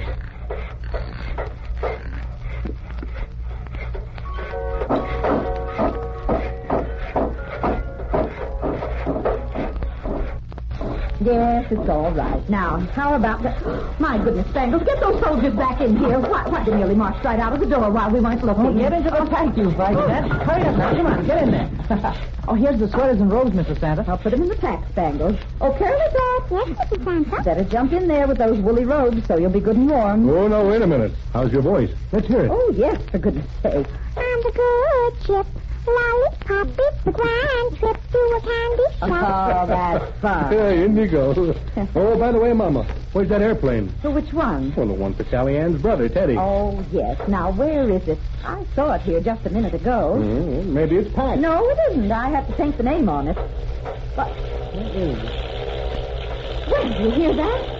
It's that Roscoe Turner doll. Now, wouldn't you know it? It's at the controls again and scraping my ceiling. Hey, you, Colonel, come down here. Come down here this minute. Oh, the idea. Oh, I declare, Colonel, can't keep you on the ground long enough to ask you what time it is. Go on now, get in that pack, youngster, and the plane goes with you. Now then, we're ready. Spangles. Yes, ma'am? Are the reindeer hitched and ready? Oh, yes, ma'am. All right, then. Take the pack to the sleigh, Spangles. Yes. Come on, Santa, let me help you into your first place. All right, Mama. Oh, say now, will you stop laughing long enough for me to button your coat over your little round belly? You shake when you laugh like a bowl full of jelly. All right, Mama. Spangles? Yes, sir? Sprinkle those reindeer with stardust so I can slip through the sky without being noticed. Yes, sir. Goodbye, Mama. I'll see you tomorrow sometime. Santa Claus, St. Nicholas. Yes, Mama. Come back here and put on your rubbers. Oh. You're so anxious to get to those children, you don't take a lick of care of yourself. Oh, and be careful of those chimneys when you slide down. Goodbye. Bye, Mama.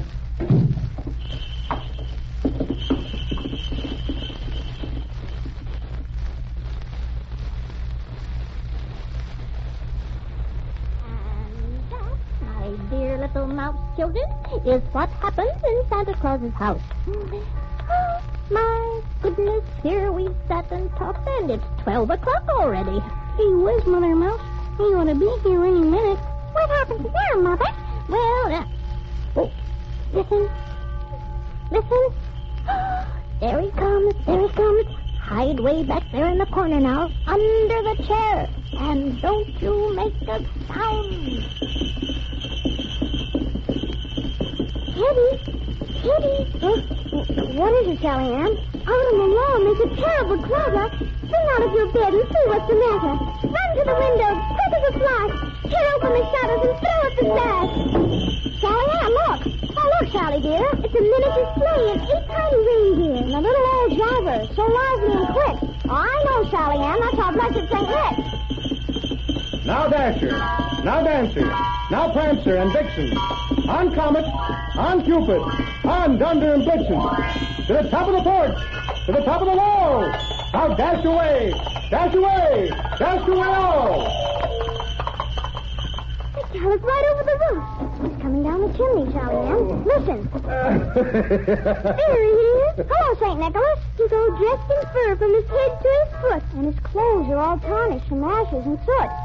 A bundle of toys he's got on his back. He looks like a peddler opening his pack. His eyes, how they twinkle. His dimples, how merry. His cheeks are like roses. His nose like a cherry. What a droll little mouth going up to a bowl. And the beard on his chin is as white as the snow. He's so chubby and plump. A jolly old elf.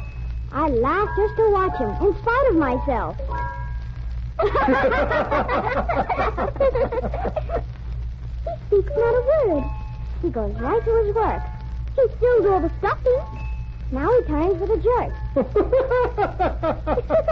He's laying his finger aside of his nose. Goodbye, Santa Claus. Up the chimney he goes. He springs to his sleigh. To his team gives a whistle. And away they all go like the dawn of a thistle. Hey, Santa! Say something before you go out of sight. Happy Christmas to all! And to all, a A good night! You have just heard the radio version of The Visit of St. Nick, adopted and produced under the direction of Nyla Mack.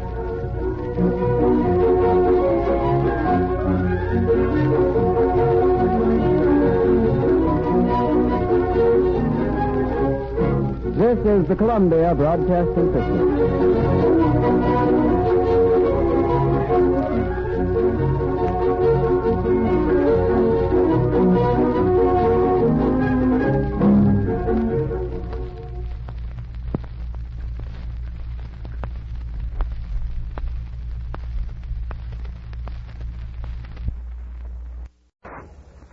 Justify the enemy. Appease him. Excuse him. Pardon, condone, or accept him. And by any intelligent process of thought, you will arrive at the diabolical, tortured, debased world of Germany and her Axis partners. Columbia's Wartime Bureau of Information presents Ralph Bellamy in They Burn the Books, written by Stephen Vincent Benet.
Iron years of terror and evil.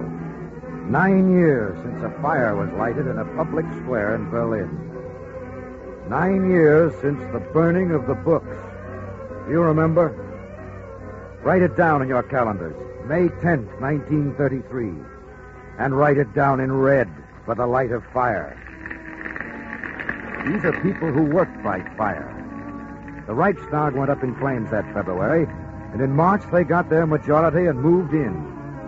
The stormtroopers, the heroes of the beer hall putsch, the boys with a taste for beatings and executions, the limping doctor, the swollen ex-army pilot, gangster and bravo, hoodlum and triggerman, led by the screaming voice that is war and hate, moved in on Germany like a cloud of locusts, having planned and plotted for long.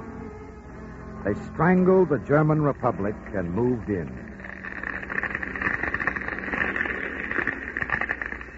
And people said, Well, that's interesting, isn't it? And tell her so, Miss Bella. My dear fellows, this fellow Hitler, quite extraordinary. Wonder what the beggar's up to. or people said, Yeah, I see by the papers they had an election in Germany. They seem to have lots of elections over there. Say, what do you know about this bank holiday, Joe? If you need some cash, I got a couple of bucks, but, the banks are bound to reopen. that was March 5th. They burned the books May 10th. Why bother about books? Why bother to go back to that fateful year? Year that prepared the blood purge and the wars, the death of Austria, the trick of Munich, the bombers over the defenseless towns, and all we know and all that must be fought, here, now, and always, till the score is paid. And from its grim recital, pick one instance of calculated wrong. A book's a book. It's paper, ink, and print. If you stab it, it won't bleed. If you beat it, it won't bruise. If you burn it, it won't scream. Burn a few books. Burn hundreds. Burn 1,000,000. What difference does that make? It does to me. Excuse me, sir. My name is Friedrich Schiller. A name once not unknown in Germany. One of the glories, so they said, of Germany. A Germany these robbers never knew. Over a century and a half ago, I spoke and wrote of freedom. I spoke against oppressors and dictators. I spoke for every man who lifts his head and will not bow to tyrants. And though I died, my poems and plays spoke on in every tongue and every land for freedom. For that's what books can do, And now, today, in the land where I was born, The play William Tell shall no longer be performed on the stage. It glorifies the dangerous and unseemly spirit of revolt against conquerors. It shall no longer be performed on the German stage. This is an order. That's what they do. That's what they do to the mind. That's what they do to the books of their own great dead. That's how they foul the present and the past. Shut the mouth so that it cannot speak because it spoke for freedom. Now here's another ghost. Pale, frail, satirical, a mocking spirit, but with the light of freedom in his eyes. Your name, brave ghost. My name is Heinrich Heine, born to much sorrow, born to be a man. Out of my laughter, my heart's despair, I made my little songs, such simple songs a child could understand them. And grown men remembered them and loved them all their lives. Some were so funny, some were pitiful. And some were trumpet calls for liberty, for though I couldn't fight, I was a fighter. And when my time had come to die, I said, after long torment in my mattress grave, bury me with a sword upon my coffin, for I have been a soldier of humanity. A soldier of humanity. And you deserved that name. But now, today, what happens to your songs? Well, there was one about a Lorelei. Just a small song. It went, let's see, like this. Ich weiß nicht, was soll es bedeuten, dass ich so traurig bin. You've heard it, maybe? Many people sing it. They sang it many years along the Rhine. They sing it still. Still? Oh, yes. That one of mine, they haven't burned. That would be just a little difficult. Too many Germans know the words by heart. So with a totalitarian courtesy, they've kept the song and blotted out my name. You see, I was a Jew. New editions of the works of the Jew Heinrich Heine are not desirable. In all textbooks and anthologies, where the words of the song The Lorelei appear, the name of the Jew Heine shall be omitted, and the author given as author unknown. Author well known since 1842. Author unknown since 1933. That's what they do to soldiers of humanity. That's how they rob the soldier of his sword. The dead man of the one thing he may keep, his name. His very name. Don't think that's all. Don't think it's just the singers and the poets. Light the flames. Light the flames and hear them roar. See what the flames consume.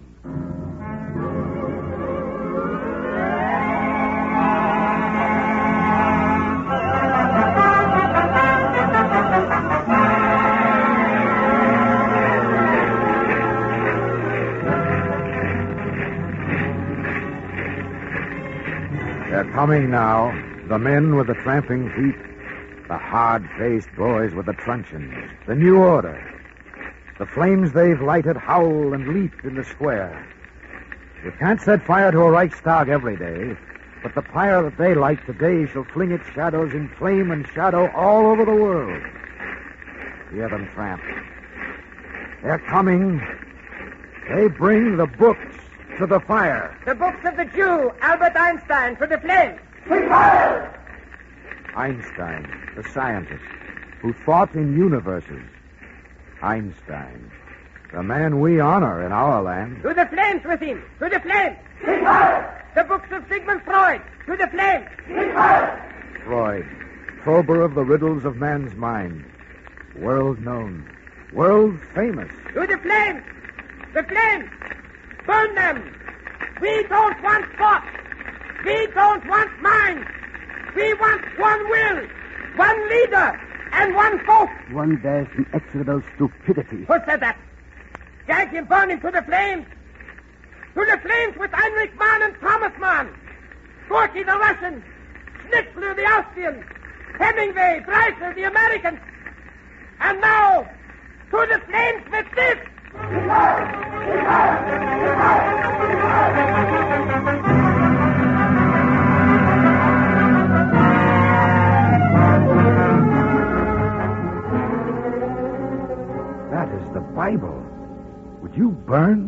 word?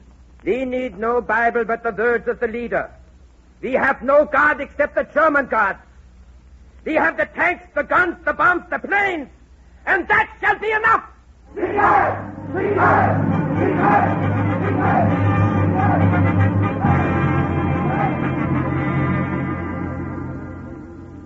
And yet there shall be weeping for this burning, weeping throughout your land, the weeping of poor women and old men who loved and trusted in the word of God, and now are bursting homeless in your world, for you have taken their last failing hope, the promise of their Father and their Lord. How dare you speak, exiled and Jew? How dare you speak to us? I speak for all humanity in chains, exiled, Jew, Christian, for all the prison camps, for those who dwell in them and bide their time, for the dishonored, for the dispossessed, for those you have ground like wheat.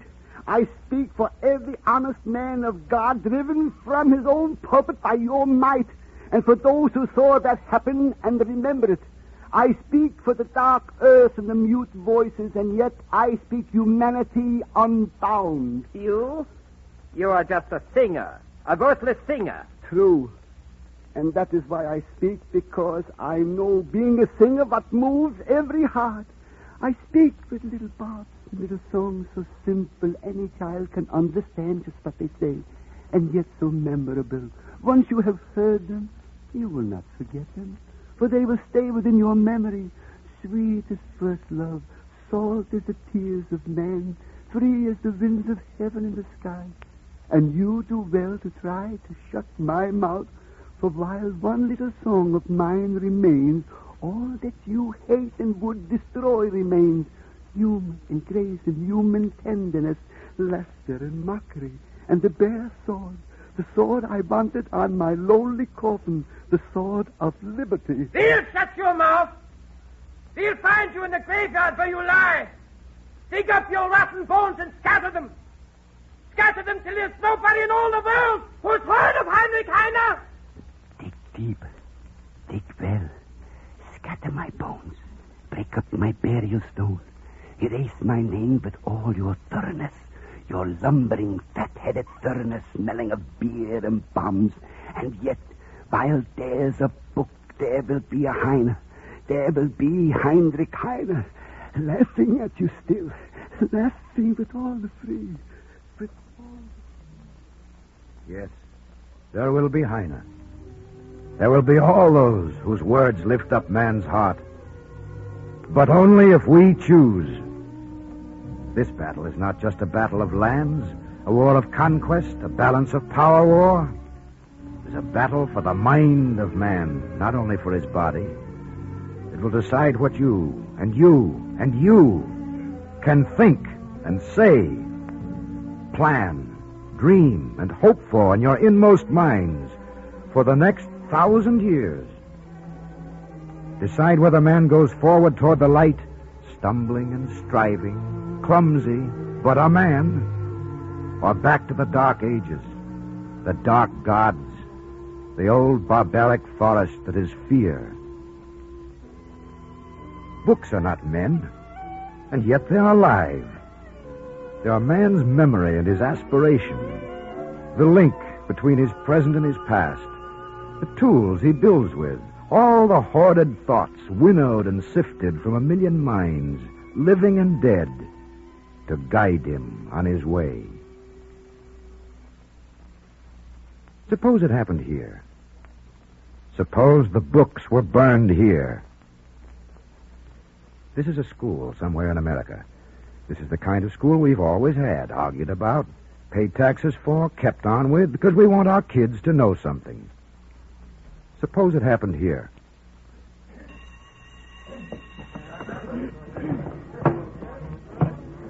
The class will come to order.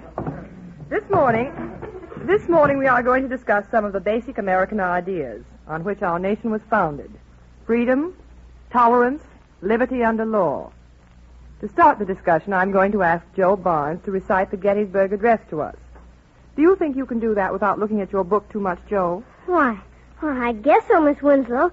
Studied it last night. Very well, Joe. You may begin. The Gettysburg Address by Abraham Lincoln. 407 years ago, our fathers brought forth on this continent a new nation, conceived in liberty and dedicated to the proposition that all men are created equal. Stop. And now we are engaged. We are engaged. Stop. The words of the Gettysburg Address can no longer be studied in any school of our glorious new order. But those are the words of Lincoln. But Miss Winslow told me... Miss Winslow is no longer your teacher. I am your teacher. Attention! When I give the command, you will rise and bring your textbooks to my desk. All this nonsense of freedom and tolerance, that is finished. All this nonsense of men being equal, that is finished. We shall give you new textbooks. The old ones will be burned in the schoolyard. Are there any questions? Good. The new order does not like questions. I protest. This is infamous. You can't know what you're doing. I've taught here for 20 years. So I understand. You know, that is a long time, Miss Winslow. Too long. You deserve a long rest. We'll see that you get it. No. You needn't bother to say goodbye to your students. Guards, take the woman away.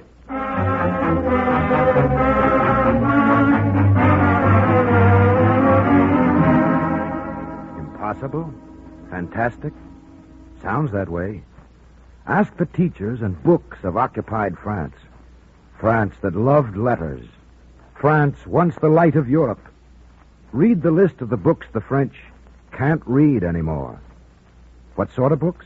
Well, there are all kinds, of course, from detective stories to the life of a great French queen. But here, for instance, is a history of Poland. Suppressed. Why? Well, according to the new order, Poland has no history. Poland has no history. And here, French history for secondary schools, history of France and Europe, contemporary Europe, legend and fables of France for children. Suppressed, withdrawn, on the blacklist. But these are not guns or daggers stored up against revolt. They're the commonplace textbooks thumbed by 1,000 schoolboy fingers, ink-spotted, dog-eared, drowsed over in classrooms, familiar and dull and mild. They must be harmless enough. They are not harmless. We know what we are doing. Yes. They know what they are doing. They know if you take the children of a country and teach them nothing but lies about the world, give them no chance for argument or questions, give them no books that show another side, no word of all the words that speak for freedom, the man who grows from the child will believe the lies and never hear of the truth. It's a simple plan, as simple and efficient as arsenic. Just rewrite all the books to suit yourself, and the rest will follow in time. The beatings and burnings, the massed mechanical might, the metal men. Would you like a sample of American history, Nazi style? Can you stand it? You'd better know what it would be like for your children and their children. You heard Joe Barnes give the Gettysburg Address. This is what he'd be like if he'd never heard it, or anything like it, ever. If all his books were the textbooks of the new order. If our school books wore swastikas. Come in, Joe, will you? Looks different in his brown shirt, doesn't he? Can you tell us about American history, Joe? Some names and dates and people? American history dates from the foundation of the new order. Nothing before that? Nothing important. Well, come, Joe, there must have been one or two things before that. Nothing important. After all, for instance, the discovery of America. That was fairly important. Do you know anything about that? Yes, that is in my book. America was discovered in 1492 by Christopher Columbus, an honorary Aryan. An honorary Aryan? I always thought he was an Italian. That was before the new order. He is now an honorary Aryan of the second class, like Mussolini and Hirohito. I wonder how he likes that. However, after Columbus... There came the new order. What, weren't there just a few things in between? Wasn't there something called the Declaration of Independence? Oh, that. Yes, there was that. But it was all wrong. It said everyone was entitled to life, liberty, and the pursuit of happiness. That was all wrong. Who wrote it? It is unimportant who wrote it. It is not in my book. Didn't you ever hear of a man named Thomas Jefferson? Thomas Jefferson? No. There is no such man in my book. Or George Washington? Yes, he was a general, but not a very good one. He was defeated by German might at the Battle of Trenton. Afterwards, he foolishly became president of the United States. instead of ruling his country with a strong, mailed fist. What, maybe he didn't believe in ruling people with a strong, mailed fist. He may have had some such old-fashioned sentimental ideas. That is why he's unimportant historically. And is he an honorary Aryan, too? The state is not yet decided. But the man to study in his period is Benedict Arnold, a man much ahead of his time. I always thought Benedict Arnold was a traitor to his country. Traitor? What nonsense. He sensibly tried to collaborate with a stronger power in order to save his countrymen from the horrors of democracy and revolution. He is a very honorary Aryan of the first class, with star. We have many honorary Aryans just like Benedict Arnold. I wouldn't be a bit surprised. And just one last question, Joe. Yes, but hurry, please. I must attend a Strength Through Joy meeting, and it is necessary for me to clean my pistol first. Did you ever hear of a man who said, government of the people, by the people, for the people? Certainly not. Of course not. It's a lie. You've been spying on me. My father did have the book, but I never saw it. It's a long while ago, and the teacher's been sent away. I know nothing about Abraham Lincoln.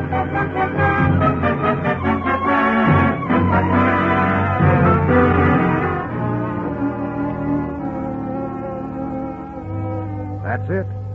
That's how they work. That's what they do to kids. That's the way they like to work here. That's it, my friend. You see, we can destroy houses with bombs and people with starvation, outflank defensive lines and tramp ahead. We can destroy the spirit of a nation with poison doubts and fears, erase its history, blot out its past, sully its famous names, and substitute our words for all the words of liberty. But while there is a single man alive, hidden or starving, who somehow remembers the vows of freedom, the undying words that spoke for man's free mind, though they were said 1,000 years ago, our conquest is not perfect. They are terrible, these immaterial and airy words, sharp as edged swords, infectious as the plague. They travel silently from mind to mind, leaving no trace. They live in quiet books you hardly would suspect, unless our leader has wisely warned us of them. They hide and creep in jokes and catchwords under our own noses, in dots and dashes in a bar of music. Within the silent eyes of hungry men, waiting their time, waiting their hungry time. That's why they must be killed. That's why we burn the books. That's why we burn all knowledge, all the recollected thought gathered in patience through 3,000 years of civilization. That knowledge is man's brain. Until we've taken an electric wire and burned the brain cells from his very brain so he will be a dumb and gaping slave, we cannot win. And still we mean to win. Get the fire ready. Bring the books to the fire.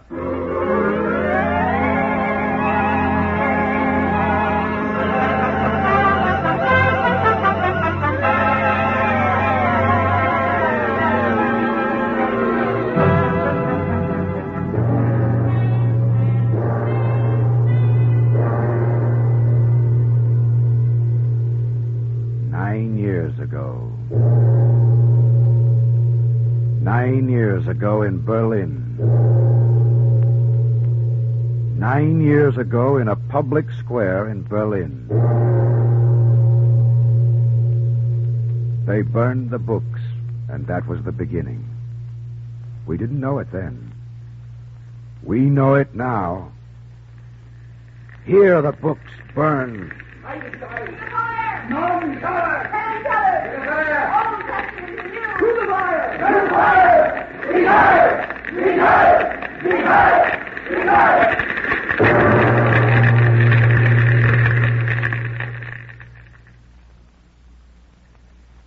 This is in memory.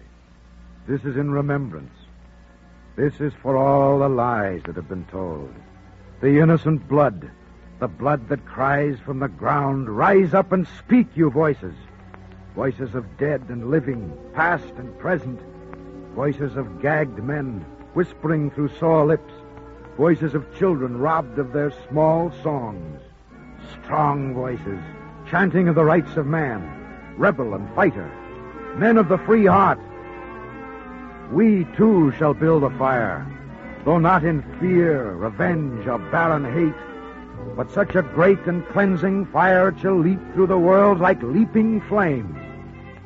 Freedom to speak and pray, freedom from want and fear, freedom for all, freedom of thought, freedom of man's bold mind. Who marches with us? I am Friedrich Schiller. Won't I march with you in the cause of man? I am the soldier of humanity, the mocking smile upon the face of time that men call Heine, and I march with you. I am old and blind. I knew oppression and defeat and scorn, and the high justice of eternal God. Paradise lost and paradise regained, and I march with you. Though bitter indignation tore at my heart and cracked it till it broke, I never had a patient mind for tyrants, and I march with you. I hailed my sunburned children in their youth, pioneers, pioneers. I said they should be free. I sang democracy, the new word, the new meaning, the new day. And I march with you. The miserable shall be lifted up, the tyrants all cast down. The Parliament of Men, the Federation of the World. Well, maybe they'll take a while to grow, but Puddinhead Wilson says cauliflower is just a cabbage with a college education. So we might start in about this business now. I may have made a living cracking jokes, but one thing I did hate was cruelty. One thing I did dislike was pompous fools treading on decent people. Count me in. Milton and Whitman, Tennyson and Swift, Mark Twain and Hugo. Everyone who wrote with a free pen in words of living fire, from Plato dreaming of his bright republic to every exile walking in our streets, exiled for truth and faith, and all of ours, all of our own today, all those who speak for freedom. These are our voices. These shall light our fire. Light the bright candle that shall not be quenched, that never has been quenched in all man's years, although his darkness, all tyranny have tried to quench it. Call the roll of those who tried to quench it. Darius the Persian, Darius the great king. Where is Darius? Dead, forgotten and dead. Attila the Hun, Attila, devourer of peoples. Where is Attila? Bones, forgotten bones. Alaric the Goth, Alaric, destroyer of Rome. Where is Alaric? Dust, forgotten dust. Adolf Hitler, born April 20th, 1889. Adolf Hitler.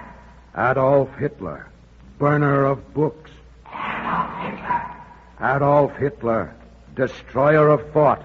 Adolf Hitler.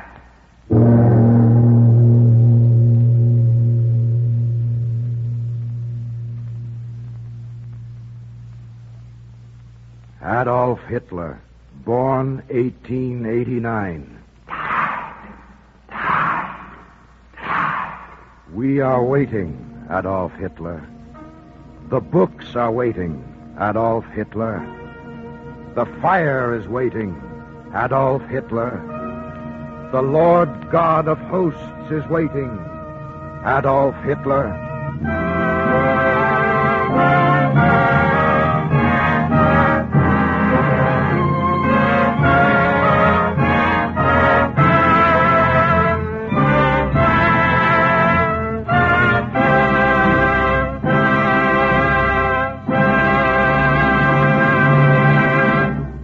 You have heard Ralph Bellamy in They Burn the Books, a drama written for radio by Stephen Vincent Benet.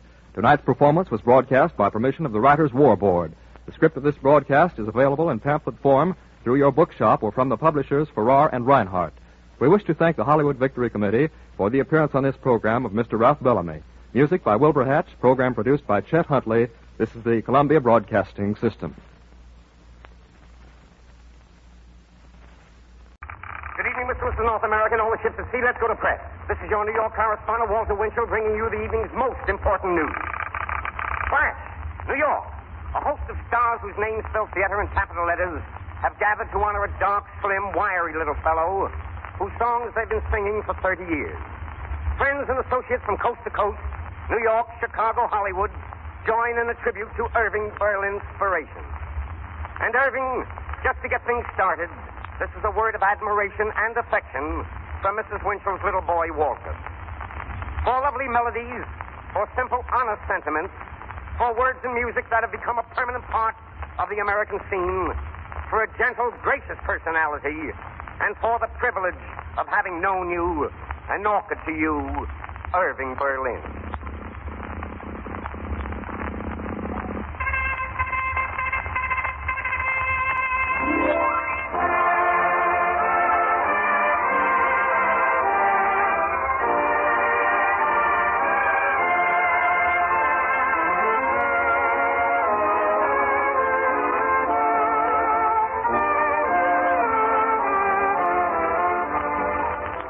This is Ted Husing speaking from the Columbia Playhouse in New York. A gay, enthusiastic audience from the stage crowded with friends of Irving Berlin. Eddie Cantor, Al Jolson, Sophie Tucker, Connie Boswell, Ben Bernie and Lou Lair, Paul Whiteman, the Brock sisters, John Steele, Guy Lombardo, Al Goodman, Darrell Zanuck, and Luella Parsons. All come to do honor to America's most beloved composer. And joining us later from Chicago, Rudy Valley, and from Hollywood, Tommy Dorsey. And to climax it all, Darrell Zanuck presents the 20th Century Fox stars in scenes and music from Berlin's latest contribution to the screen, Alexander's Ragtime Band.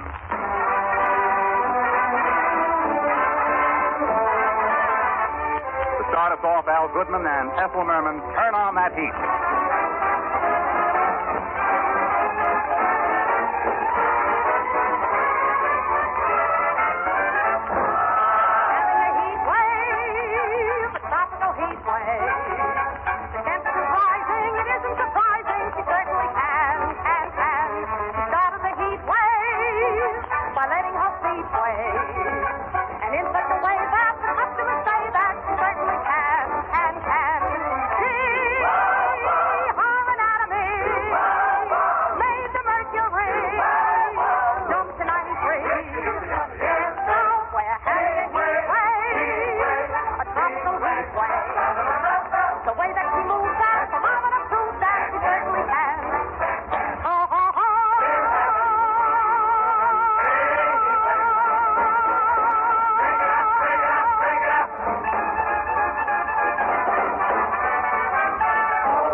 Thank you, Al Goodman. Thank you, Ethel Merman. And by the way, that's one of the songs Ethel sings in the picture. And now, right at the head of the Berlin parade, one of his closest friends.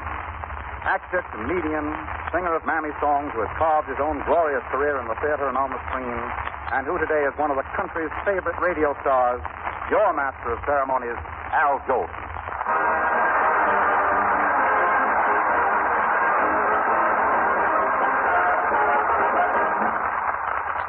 Thank you, Theodore. And you know, for washing off burnt cork, there's nothing in the world like... Ah, don't tell me. You said it, Lifebuoy soap. For all clowning aside, ladies and gentlemen, I can't tell you how happy I am to be here tonight. After all, I'm only an actor, a comedian, and a singer of many songs. What can I say about a man who writes things like, when the midnight choo-choo leaves for Alabama, I'll be right there, I've got my fare. Somebody's coming to my house. Somebody's coming to say.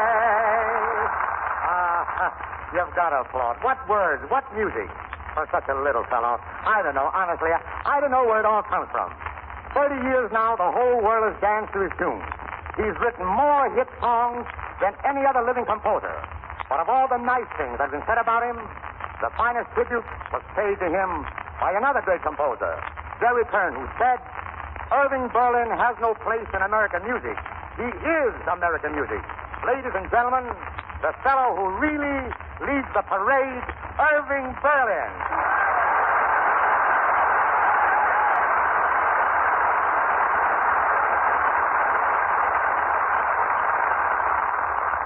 Thank you, Al, and thank you, ladies and gentlemen. But what can a songwriter say? What can a songwriter do? I wish I could make an appropriate speech, but speech-making simply is out of my reach. So what can a songwriter do? What can a songwriter say? A fiddler can speak with his fiddle. A singer can speak with his voice. An actor can speak with his tongue in his cheek. But a songwriter has no choice. Whatever his rights or his wrongs, he only can speak with his song. So, Al, let me say it with music, and I leave the speaking to you. And each time you say it with music, here is what I'd like to do. Let me sing a Berlin song with simple words that roll along. If my song can start you smiling, I'm happy, happy. Let me sing a sad refrain of broken hearts that loved in vain. If my song can start you crying, I'm happy. Let me croon a low-down blues that'll lift you out of your seat. And if my song can reach your shoes and start you tapping your feet, I'm happy. Let me sing of Dixie's arms, of cotton fields, and Manny's arms. And if my song can make you homesick, I'm happy.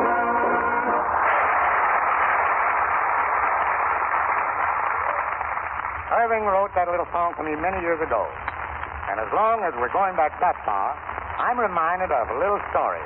Along about 1909, the old Hammerstein Theater was headlining the world's most famous juggling act, Bedini and Offa. For comedy relief, they had a little banjo-eyed kid with them who used to imitate Bedini juggling and usually broke a whole stack of plates doing it. But the little 2x4 wasn't satisfied with breaking plates. He wanted to break the monotony by singing. Well, in a weak moment, Bedini agreed. And, well, folks, the rest is history. The song was Berlin's My Wife's Gone to the Country. The little banjo-eyed kid, guess who?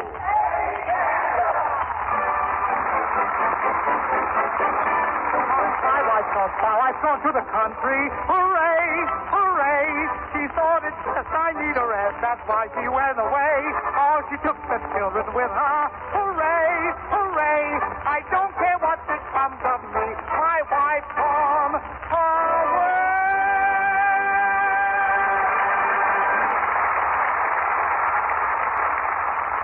Thank you. We finally got together, Hal. You know, everything I ever got out of life started with my wife gone to the country. Not the 5 daughters, that is. Oh, Albert, don't say that. Those were the days when songs meant something. After the ball is over, after the break of day. Now what do you guess? It's Berlin show. Flatfoot Flutie with the Floyd. You know, My Wife's Gone to the Country was written in a period when women danced with partners, not with fans and bubbles. When the Big Apple was a fruit and trucking was just a business. In those days, when you went out with a girl, she took along a chaperone and 4 hat pins. What does she take now? A lawyer and a ticket to Reno. And the clothes women used to wear, bustles and bloomers and 14 petticoats. Today they wear so little they have to dress to go to bed. Everything has changed, Al. Look at what happens these days with those swing bands, Benny Goodman. Young boys and girls going out. And what do you have to go into those swing bands? pants and coats that don't match. That's the admission.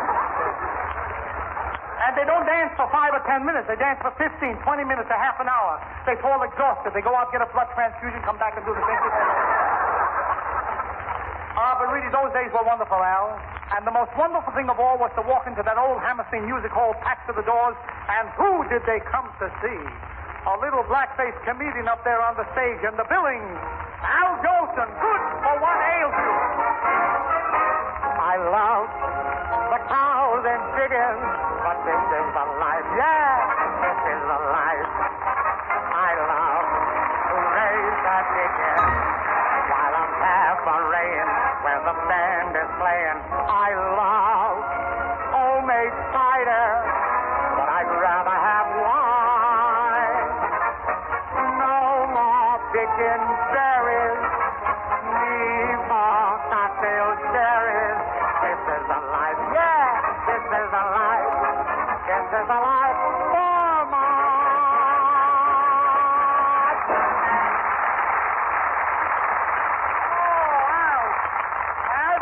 one thing, the way Berlin writes his songs, anyone can sing them. Oh, I don't know about that. That's a little nasty on your part, Eddie. Yeah? Yeah, the way Berlin writes a song, anybody can sing them. Suppose we give it the supreme test, and let's see if Berlin can sing them. No. Come on, Irving. Irving will help you, after all, with performers. Well, all right. Tell me, what key do you sing it in? Do you have to have a key? Do you have to have it? How do you like that? Do you have to have a key? Isn't it? Listen, Irving, tell me something. What note do you start with? Well, you know, that black note over there. The black note? Yeah, the one that... Well, that's as good as any. Come on, Irving, don't stall. Let's go. Okay. Mandy, there's a minister handy, and it sure would be dandy if we let him make the beat. Let's harmonize. No. Yes. So don't you linger. Here's the ring for your finger. Isn't it a humdinger? Come along and let the wedding time bring happy times for Mandy and me.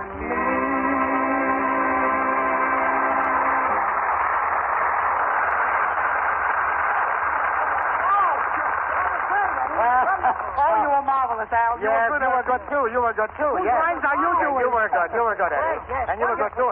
Just a minute. As I live and breathe, folks, it's Sophie Tucker. Sophie!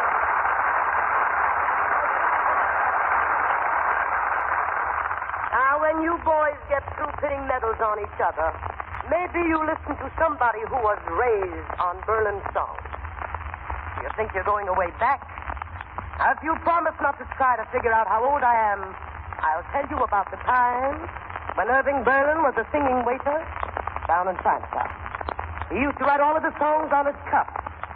And one night I remember how he came over to my table, so shyly, so timidly, and said, "Sophie, darling, here's a new one that I've just written. And I want you to sing it tonight in your cafe." And that song, ladies and gentlemen, was one of my biggest successes, the International Rag.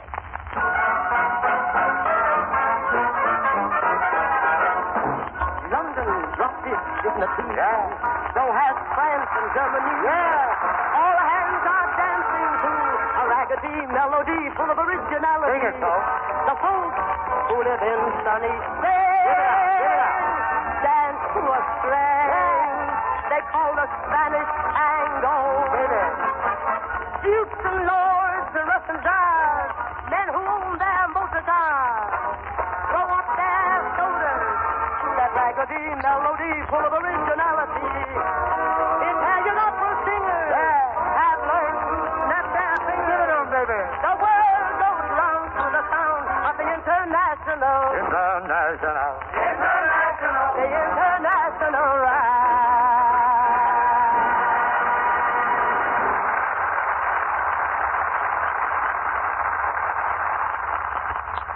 Yes, sir. And while Sophie Tucker was knocking him dead and cold downtown, way uptown on 14th Street, a couple of unknowns, one with a fiddle, the other with an accordion, were just breaking into the big time.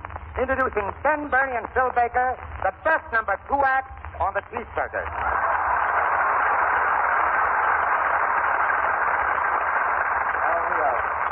Greetings, my friends. This is Ben Burney, the old maestro, paying his respects to the little Napoleon of song, Irving Berlin. I'm rather sorry to disappoint you guys, but my partner, Phil Baker, isn't here tonight.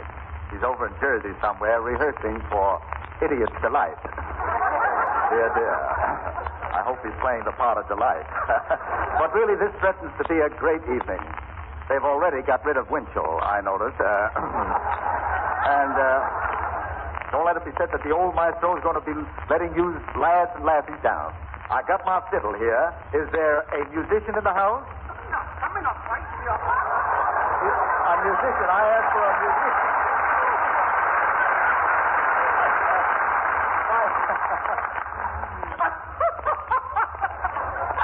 Monkeys is the craziest people. Well, I do declare. The old maestro lost his old vaudeville partner, picked up his old radio sidekick. Lou Lair of Movie Tone News. Yowza. Now, Lou, I didn't know you were a musician. Am I a musician? I'm the world's greatest player of the harpsichord, the select, the violin cello. Ragtime violin or something. Well, I'm glad to have you help us out to pay our...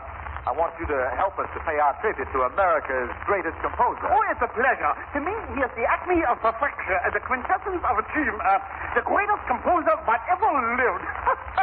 Who is he? Why, Lou, Irving Berlin. Oh, certainly. Yes, Lou, Irving Berlin. What would you and I have done in the old vaudeville days without Berlin's song? You said it. I always sung him. Until I put over his concerto in A minor, Moonlight Sonata, Unfinished Symphony, Ragtime violin again. Seems you said that twice, Lou. Well, it makes it twice as good. Why, the old maestro used to fiddle. I used to fiddle with the old ragtime violin for hours. You did? I can hear myself singing it now. It was beautiful. Wait, see if I know the words. Start it over again. Start it over. Try a different key. Well, what key do you want it? No, that's a little too low, Lou. It's a little high. Funny, it sounded wonderful in the bathroom this morning. Somewhere in the middle. Fiddle up, fiddle over on your violin. Play right on it. Rest your chin upon it. Talk on, you better begin. And play an overture upon your violin. Hurry up on your violin. Make it sooner. Don't you stop the tuner. It's fiddle up your ragtime violin.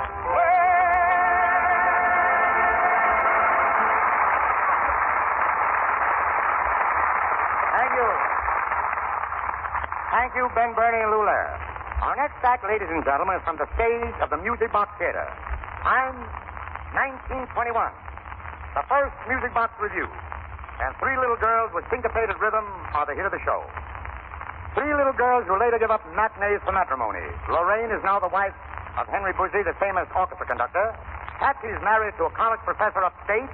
And Bobby is Mrs. William Pearlberg, one of Hollywood's outstanding producers.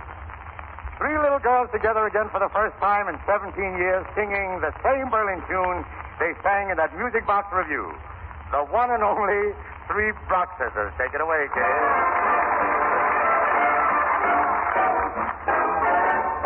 Everybody step to the syncopated rhythm. Let's be going with them when they begin. You'll be saying, yes, sir, the band is grand. He's the best professor in all the land. Listen to the pep that emerges from the middle of the jazzy fiddle under his chin. Oh, what music! The clarinetter could not be better in a train. I don't know just what it is, but it's great. They say it's ruin it. Look at them doing it. Don't hesitate. Everybody step if you want to see it right when he comes trotting over the ground. Wait till you see my little sweetie and me. Stepping around. There's the instep and the doorstep. There's the 1, 2, 3 and the 4 step. My step and your step. Stepping off the step. Left step and the right step. There's the heavy step and the light step. There's the fatal step and the stepmother and the awful rep of the stepmother. But the greatest step we know is the step full of pep and go. So everybody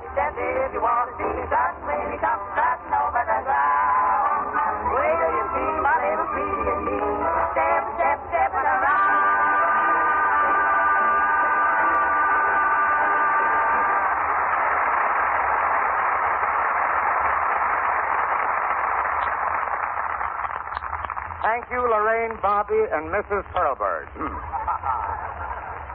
Think I'm crazy? Now, folks, a lot of people who wanted to honor Irving Berlin couldn't get here tonight. Rudy Valley, for example, is in Chicago. He couldn't come to us, so we're going to him. You hear me, Rudy? Take it away, Chicago! Yes, I hear you, Al Jolson. Hi-ho, everybody. This is Rudy Valley at the Chicago Theater in Chicago. And honored to be able to participate in this tribute to Irving Berlin. I'd like to play something I was sure was a hit the first time I ever heard it. Irving played it for me in his studio one morning. That same evening, I sang it on my Fleischman broadcast. The song is Say It Isn't So.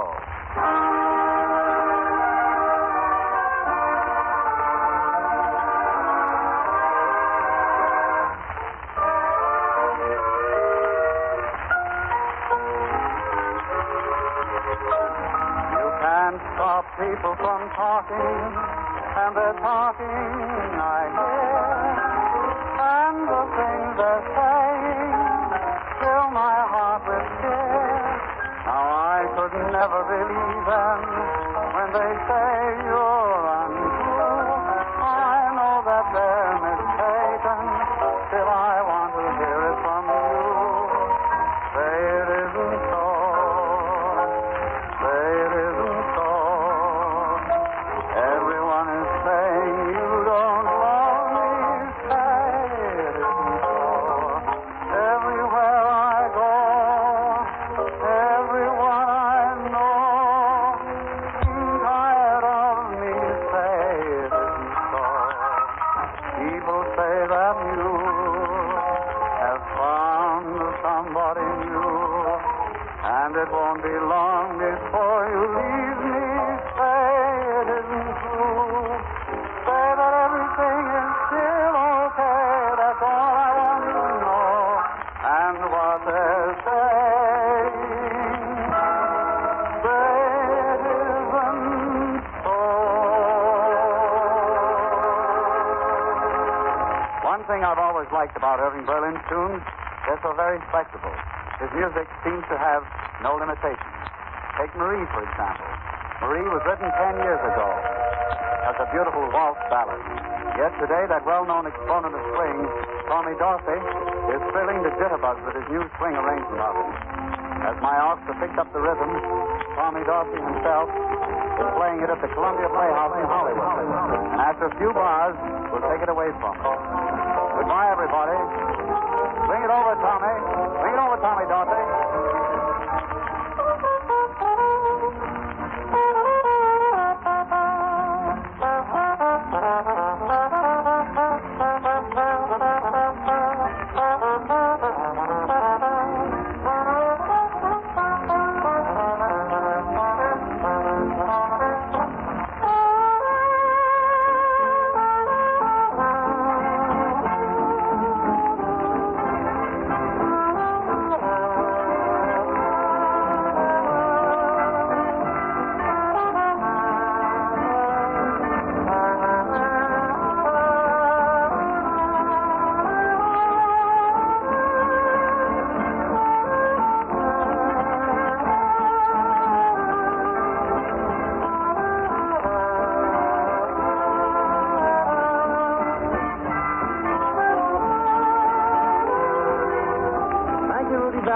This is Tommy Dorsey swinging out with little Marie way out here in Hollywood. The dawn is breaking, Marie. If the leaves seem to hide a hot sorry and still so sad as you recall the moon in all its splendor. Your tears so very tender, the words as you surrender.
for now. Be back later, Irving. Take it away, New York. Great country we're living in. Music in California. Applause in New York. Thank you, Tommy Dorsey, and all the boys in Hollywood. You know, folks, this coming and going is getting me dizzy. Or maybe it's the sight of Ethel Merman undulating up to the microphone, if you know what I mean. Swing. Yes, sir. This little lady's just full of it. And here's one of the new Berlin tunes she sings in the 20th Century Fox picture, Alexander's Ragtime Band. And it's a great picture, folks, believe me, even if I'm not in it. Why, what you got there, Ethel? My walking stick. My walking stick? Don't just hold it like that, honey. Swing it, swing it.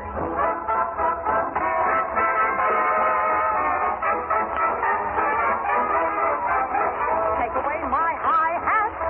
Take away my favorite tie. Take away my white hat. I'll still get by, but my walking stick, you simply must let that be. I mean, you can't take that away from me. Without my walking stick, I'd go insane. Can't put my best, I feel undressed without my name. This week, across the nation, the radio industry celebrates its 25th anniversary of broadcasting. This week in San Francisco, station KQW observes its 33rd anniversary of regularly scheduled broadcasting and its 36th birthday. For this radio station was the first in the world to broadcast regular programs. It's worth hearing the story of KQW because it begins as the story of one man, his dream, his ambition, and the kind of courage it took to lead all the pioneers in starting the first broadcasting station in the world. This, then, the story of KQW in the days of its early development, is the unique story of one man, Charles D. Harold. All facts presented in this program, which throws several new lights on the already interesting history of broadcasting, are based on carefully authenticated documents, interviews, and newspaper files.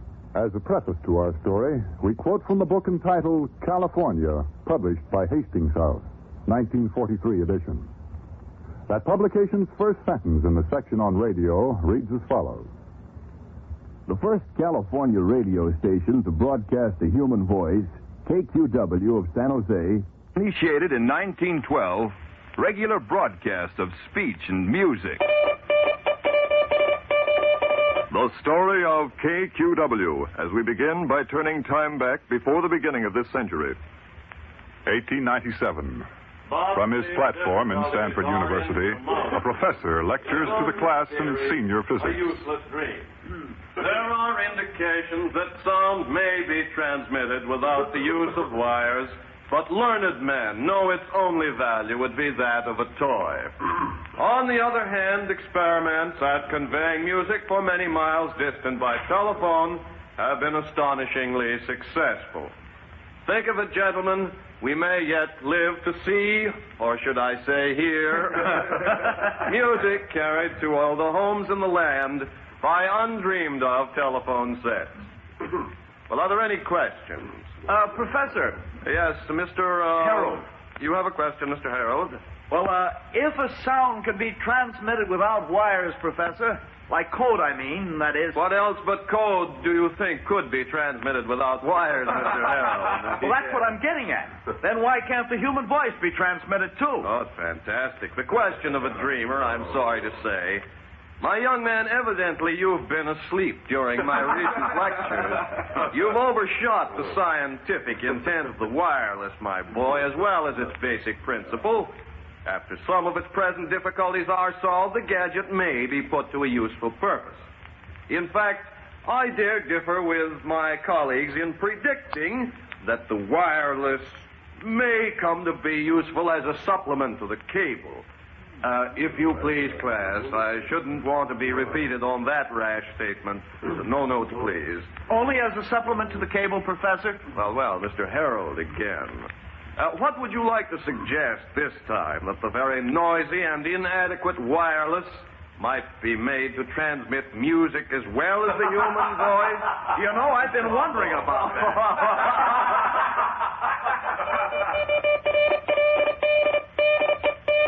The transmission of code, no dream today, nor was it at the beginning of this century. For the early experiments with the wireless were with code, and so were its first practical uses. But to transmit any sound other than code was beyond the consideration of scientists. Today, as a result of broadcasting, more music has already been played in actual amount of time than the world had ever heard before. The greatest of masterpieces enter the humblest of homes. A public service of radio that's as free as the air. But the scientists at the turn of the century were right as far as they went. At that early date, it was impossible to produce the sustained carrier wave radio requires for the transmission of music and voice. Many scientists worked on the problem, separately in their scattered laboratories, together in the common purpose. And then, in 1907, one of these men accomplished the impossible. Doc, here's something in that New York paper. Can't you wait? I'm having trouble setting this crystal. But here's an item about the wireless. I thought you'd be interested. Oh, let's see. Where? Well, it's kind of hard to find. There's no headline. Way down there on the 4th page, see? Oh, yes, about Dr. Lee DeForest and his transmission of... George, why didn't you tell me sooner? I just happened to run across it, and it's a wonder, only 2 lines. 2 lines, and it's history. It's transmitted music. I knew it could be done. Now, take it easy, Doc. It's here. It's really been done. Now we're going to see the beginning of something so big, I'm going to be a part of it. Sure, Doc, but don't get hot under the celluloid. This, what's his name, this Lee DeForest beat you to it. I see you haven't gotten the idea. In science, a thing like this, we aren't running a race. We're all together, piling more facts on more facts until, who knows, maybe the air will be filled with music. There you go, dreaming again. This is quite an old paper. It's been several months since Madame Geraldine Farrar sang over that transmitter. Wonder if her voice was sustained in the ether waves. I'll have to get in touch with Dr. Lee DeForest. Do you know, I've an idea. I could get a lot of help from a man like that. 1907, and the first demonstration of the transmission of the human voice and music was accomplished without wires. For that first broadcast was a song. 1945, 38 years later, at the beginning of this week, that same Dr. Lee DeForest appeared on the Columbia Network, introduced with pride as the father of broadcasting. His voice brought to all the nation by means of the miracle he first demonstrated, the transmission of the human voice without wires. But that first experiment of broadcasting the human voice was soon forgotten by all but a few. And among the few was Charles D. Harold, who kept on remembering when he set up a new enterprise in San Jose in 1908. The Harold Radio and Engineering College. That's a fancy shingle, Doc. Think I'm hanging it high enough, George? Well, looks just right where it is. Well, here it goes, for better or worse. Looks like you'll make a lot of mazuma out of this school, Doc. I'll need to. That's what I say, and spend it while you can. Some of my ideas are going to cost a lot of money. Now, Doc, you ain't going to start that again. Look, from where I hear, you'll get a couple of hundred students signed up. Why, you can retire, lead a life of ease at Coney or some other classy place. No, George. We all have our desires, and money isn't mine. I don't suppose I'll ever be rich, the way you think of it, or most people. What other way is there? I guess it's a case of what you want to do. Mm-hmm. Take that experiment of Dr. Lee DeForest now. It was a great thing, but there's more to it. I don't suppose I'll ever be satisfied until I've proved to myself whether I can make good on some of the hunches about that. There go your profits. Well, this isn't getting the school started. I can hardly wait for the first class. Something tells me I'll begin with an experimental lab session. Ah, free help. Well, I'll get a lot of technical assistance that way. And if I'm able to do what I think I can, I'm going to need them. 1908, with the demonstration of voice broadcasting already successful the year before, and the ether waves still containing only the occasional transmission of code. The beginning of 1909. Still no voices in the air, no music, only code. Then something happened in an inconspicuous school in San Jose, the Harold Radio and Engineering College. Well, I don't know what to do. Get me all this wire. All right, let's go to work. Hey, look here, Doc. You tell us, boss, huh? What are we going to do with all this wire? One at a time, please. Oh. Now, you've all seen the theory behind this demonstrated on the blackboard. Well, how do we know it's going to work? Bill's right. Why should we go to all this trouble when maybe the gadget won't work? Well, it's like this. In science, and radio is certainly a vital part of the science of physics. Yeah. We know that. Well, as I was saying, scientists don't expect their experiments to work. They don't. Pulling our legs, Doc? No, I'm very serious. Serious. The true scientist expects every experiment to fail, except the last one. Hey, that's pretty good. Let's go. Wait till I tell Mabel. Yeah, Doc. Hey, Doc, there's an awful lot of work to this. If you don't expect it to work... Well, just between all of us and the gatepost, I believe I've already had the last experiment. You mean you've already tried out this aerial? On a small scale, and I'm convinced it's practical. Well, if you say so, Doc, what are we waiting for? All right. Now for the manual labor. Now, first, we have to run up these wires to the top of those buildings. All this wire? Hey, I'll bet there's a mile of wire here. More than that. According to my calculations, this carpet aerial requires 11,500 feet of wire. 11,000 we have to get all of that 7 stories up in the air? Uh-huh. You'll have to be suspended between these two buildings.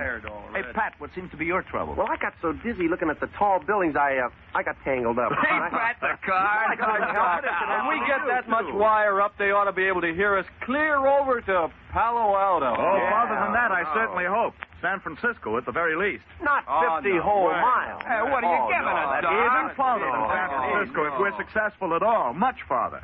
All right, men, let's hoist it up. Let's go get the wire. I don't know where to do it. I'll try to get it up. Spring of 1909, and although there's been music in the air for one brief moment 2 years before, there's still no music continuing on the ether. It's still code.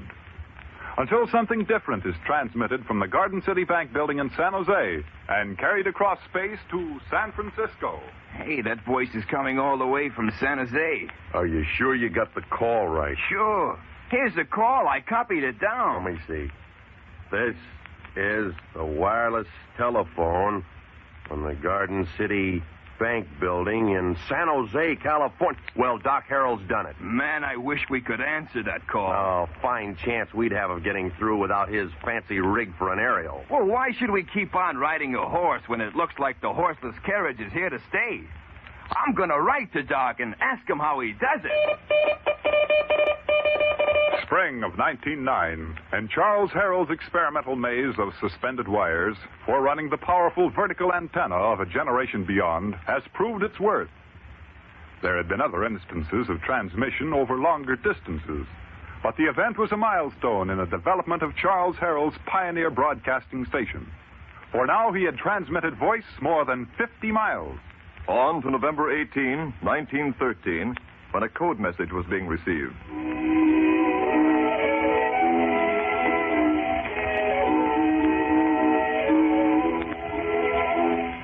I said code. Funny, I can't get any code on that wavelength. Well, switch to something else. I was getting something all the way from San Jose a minute ago, too. That's some distance. I think we can hear him clear up here in Bremerton. Hey, that's 1,000 miles. Better not switch off. I won't. Maybe this music will get off. Did you say music? Oh, my gosh. I said music. It's music. Let me have those earphones. Oh, no, you don't. Here, I'll tilt this one so we can both listen.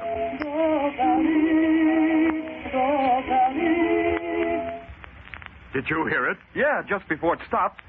This is sensational. I hope the code confirms it. This is the wireless telephone on the Garden City Bank building in San Jose, California. No code. Well, who wants code? It was a voice. That voice traveled 1,000 miles. Man alive. I hope he brings us some more music and keeps on talking. I'd like to hear that fella keep up a regular line of chatter. Sure would help to pass the time. Well, it's getting so we can't depend on these airwaves at all. Expect code, and you get a voice, even music. Something really new had been added to radio. Entertainment. On the air for more than just a few brief moments. And they heard Charles Harold, his voice and his gramophone records over long distances, across the sea, as far north as Bremerton, Washington. You there, glued to the earphones. Would you mind repeating what you just said? Well, like I was saying, I hope that fella keeps up a regular line of chatter. Sure would help to pass the time. Well, now, I think I'll tell you about the weather. passing the time of day by means of the wireless.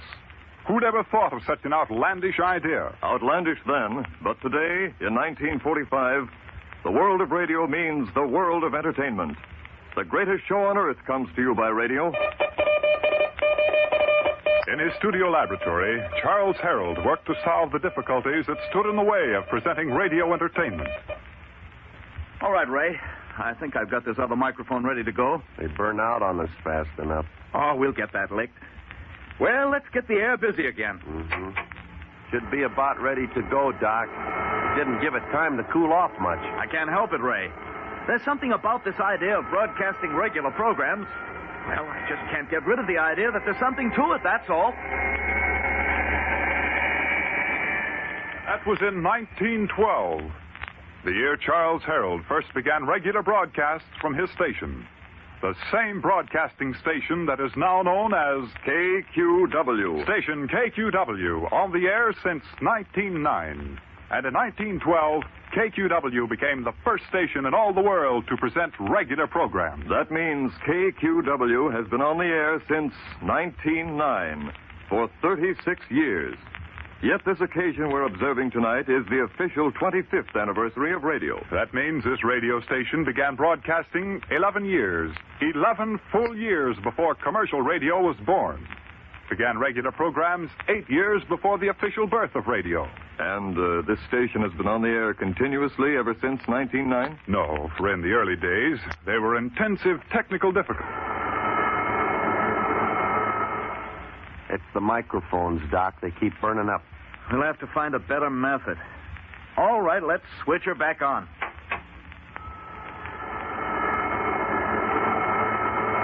On the air, off again. Back on, back off the air again, and on again. Broadcasting engineers of the present era, accustomed to the finest equipment modern science has devised, would laugh if they could have seen the crude, homemade equipment that kept the forerunner of KQW on the air. They'd laugh if they could have seen Charles Harold sit down at his conglomerate equipment. But if they could have seen him when he started to play at the business of presenting programs, they'd marvel. For crude as were his implements, Charles Harold knew the basic principles of broadcasting. And what he didn't know, he knew that he didn't know, and worked tirelessly to solve. And while he worked, he kept on broadcasting. And people began talking. All of them wires strung over them buildings. My. All that time he's a-wasting. Well, I suppose his students get some good out of doing something, even if what they're doing ain't good for nothing. And there were others who had a few words to say. Doesn't seem so bad being bedridden now. I used to think that there wasn't any brightness left in the world. But now there's Doc Harold bringing me music. Why, it's the most wonderful thing that ever happened to me. Yes, Charles Harold continued to work on equipment while he kept on bringing the world its first radio programs. Then, in 1912, this radio station entered a new era and set a bold new pattern for the tremendous broadcasting industry that was to follow 8 years later. Have you got the microphones? Yes, I've got them, and they're connected. Funny, they don't look the same, Doc, hooked up like that. I know, Ray. But they're just as sturdy as in the lab. Think 4 of them will be enough. Well, we'll see. It's a great theory, Doc. Absolutely great. Water-cooled microphones. We'll see if they work. And if they don't, well, we'll still have that last experiment to look forward to. You know, the one that works. That'll be this one. Looks like the solution. As long as we've been burning out the old ones so fast. Yeah. If we just didn't have to tie the microphones right into the antenna circuit. Well, these water-cooled mics will do the trick. Throw on the switch. Mm-hmm. If they work, we'll be able to maintain continuous broadcasting. Why, if these new microphones just hold up, we can keep the programs going from 6 to 8 hours without interruption. Here she goes. Now we'll see. It worked. The ingenious device of resisting heat in microphones with water succeeded. From 1912 on, except during the years of the First World War, when Charles Harold was engaged in radio war work, this radio station, even in those pioneer days, was on the air regularly. In 1912, too, this radio station established another first. Hello, San Francisco. Come in, San Francisco. Hello, Doc Harold. This is the station in the Fairmont Hotel, San Francisco. You've done it. Excellent. The contact is established. Ladies and gentlemen of Radioland, you are about to hear the first two-way broadcast. And we're bringing you this entertainment from San Francisco and San Jose. Will you accept the honor of playing the first musical selection, Fairmont Hotel? Doctor, the pleasure's mine. For your first selection, you will hear In the Shade of the Old Apple Tree.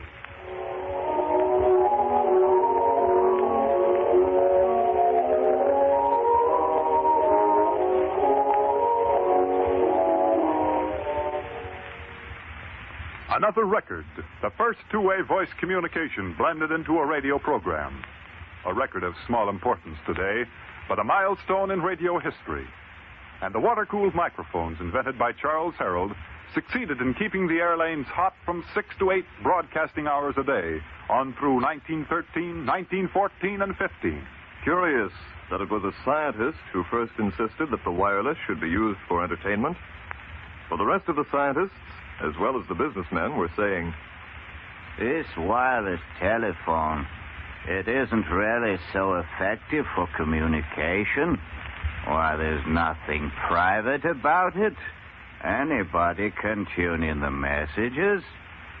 Too bad it will never be anything but a toy. But there was one other exception. Listen to these words from a letter highly valued in the history of broadcasting.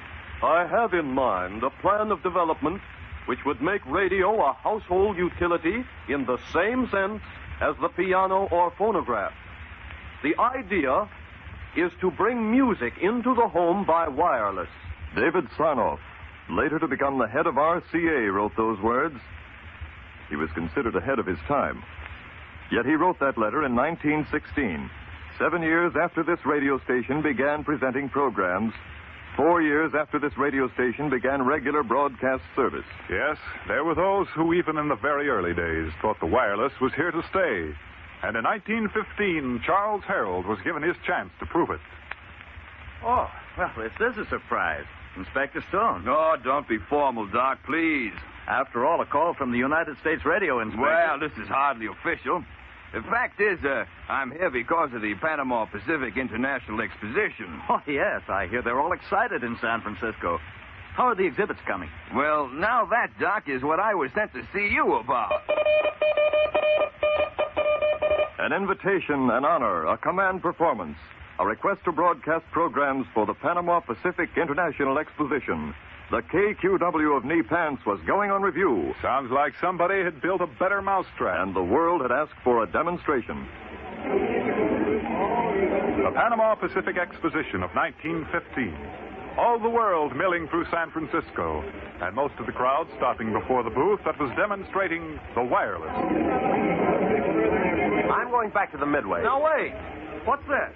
Oh, it's an exhibit of the wireless. Well, from everything I've heard, it's here to stay, and Fatima isn't. Come on, let's go. Come on. Come on. I've always wanted to see how this gadget works.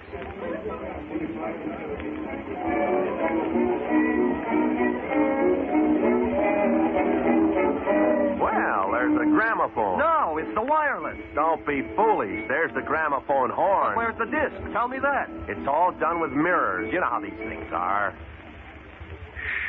Listen. We're playing for the exposition, folks. So here's the latest music on a cylinder. When you wore a tulip, a big yellow tulip, and I wore a big red rose. It talks, didn't I tell you? It's Doc Herald's wireless program. Kind of haunted. Well, if you'd rather see Fatima... No, she can wait.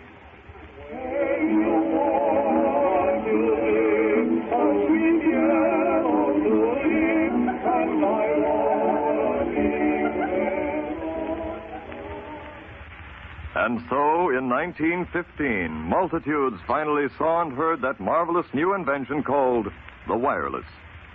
The demonstration booth at the Panama Pacific Exposition was conducted by Dr. Lee DeForest.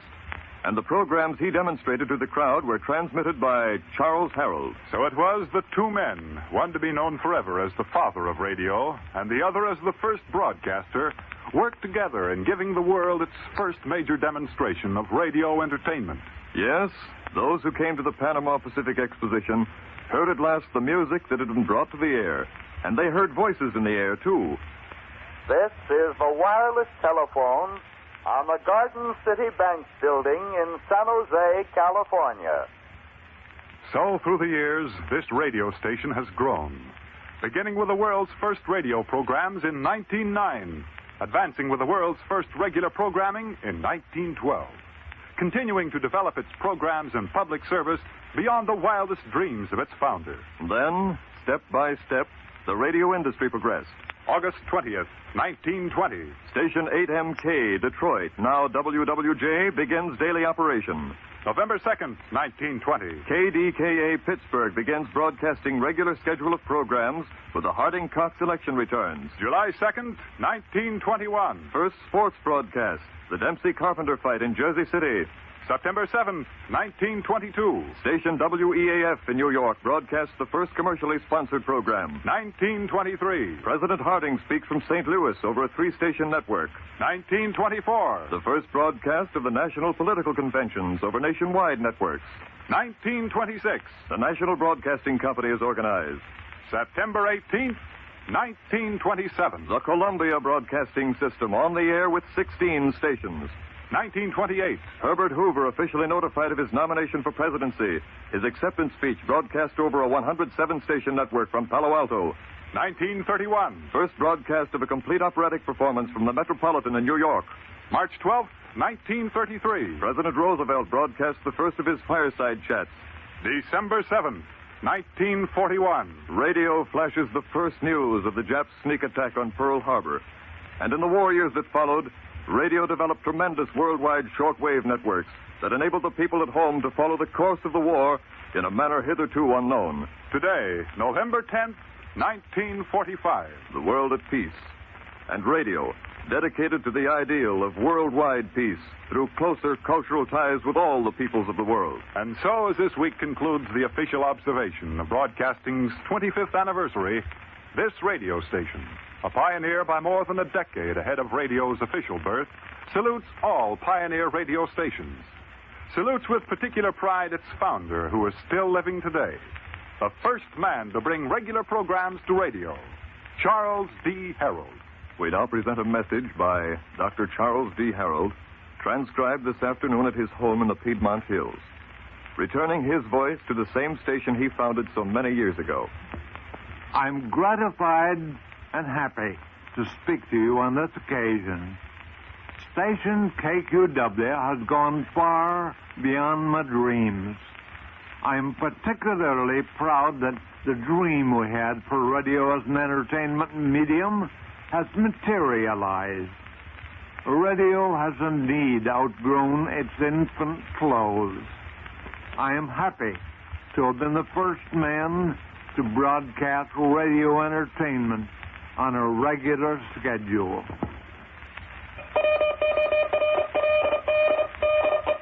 The story of KQW has been written and produced by Roy Grandy. The associate director was Don Victor. The cast included Dick Ellers, Herb Ellis, Dick Glyer, and Jack Webb. Sound effects by Don Creed. Engineering, Paul Smith. Your announcers have been Clarence Cassell and Ken Eckerman. All material presented on this program is from carefully authenticated documents, interviews, and newspaper files. This, the story of KQW, is dedicated to Charles D. Harold, the man who developed the world's first radio station to present regular broadcasts, and saw it grow until today we are able to say, this is KQW San Jose, the Columbia station for San Francisco, Oakland, and the Bay Area.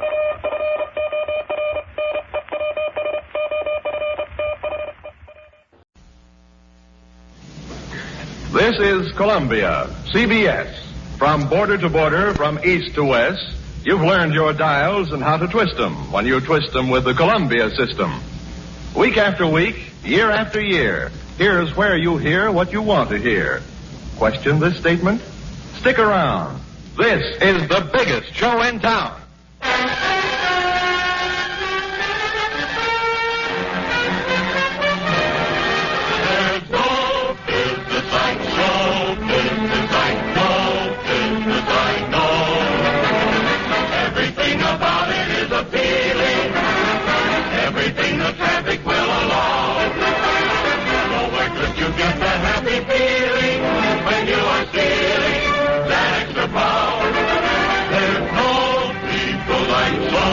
Columbia Broadcasting System and its affiliated stations present Stars in the Afternoon, a 90-minute preview of the biggest show in town, which again this year is yours for the dialing over the 159 CBS stations from coast to coast. In the next hour and a half, you'll hear Jimmy Durante and Gary Moore, The Family Hour with Patrice Munsell and Jack Smith, The Thin Man with Claudia Morgan and Les Damon, Bob Hawke, Blondie with Dagwood and Hanley Stafford, Hoagie Carmichael, Ralph Morgan for the Screen Guild Players, Vaughn Monroe and his music, House Jameson as the Crime Doctor, American Melody Hour with Bob Hannon and the Knightsbridge Choir, Stats Cotsworth as Casey, Crime Photographer, It Pays to Be Ignorant with Tom Howard, George Shelton, Harry McNaughton, and Lulu McConnell, Howard Duff as Sam Spade, Gene Hirschholt as Dr. Christian, Ann Southern as Maisie, Peter Lynn Hayes, Paul McGrath as host of The Inner Sanctum, and William Keeley presents Virginia Bruce for Lux Radio Theater. Let's go on with the show.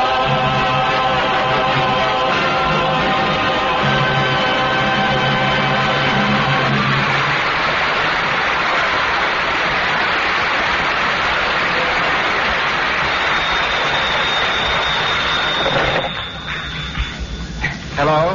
Hello? Hello, who's this? This is Dinah Shore.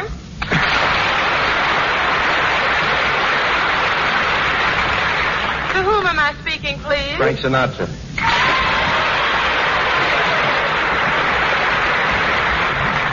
Who? Frank Sinatra. Would you spell it, please? S-I-N-A... What was the first letter? S as in sweetheart. As in what? Sweetheart. S-W... S what? I'm W. W as in wife. I didn't get that last word. I'm so sorry. Wife, Dinah. W-I-F...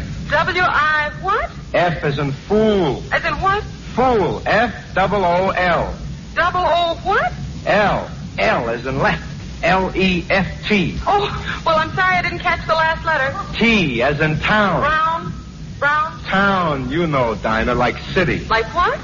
City. C-I-T. What was that first letter again, please? C. C as in come. D as in dumb? Yes, no, I mean no. As in come. C-O... C what? O as in over. Oh, over. Now you've got it. Shall I read it back? Read what back? Sweetheart, fool, wife, left town, come over.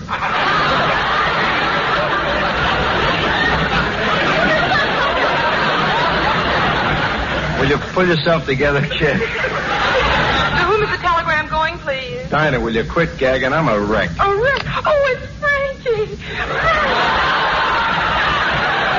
Well, see, this is a coincidence. I was just going to phone you. No wonder you didn't know who I was.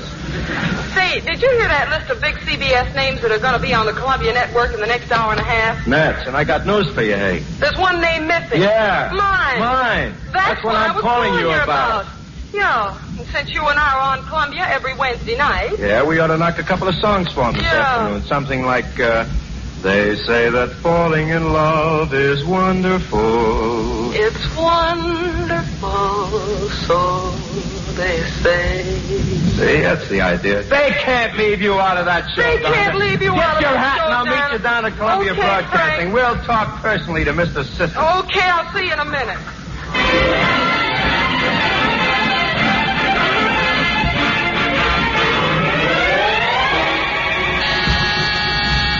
Good afternoon, Columbia Broadcasting, Mr. Sisson's office. This is Greta, his secretary, speaking. No, Mr. Sisson is very busy.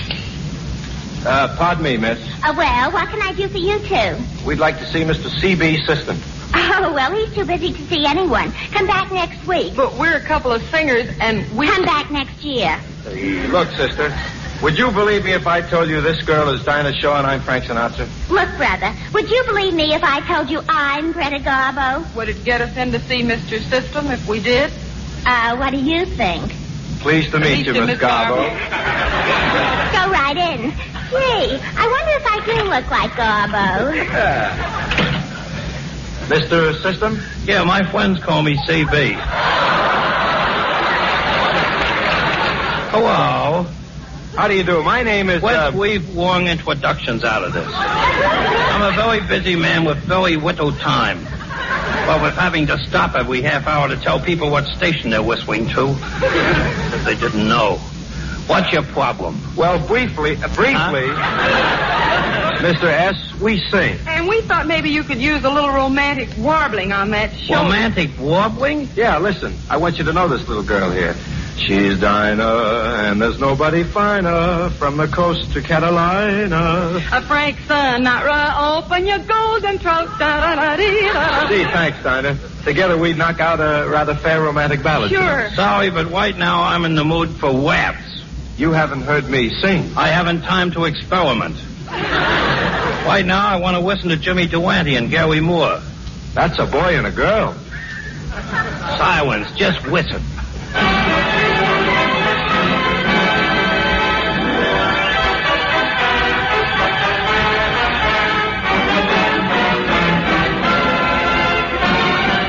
Yes, my friends, it's the nose and the haircut. And to start the ball rolling, we bring you, with no strings attached, a young man who has a voice like a violin, with no strings attached. And here he is, Gary Moore.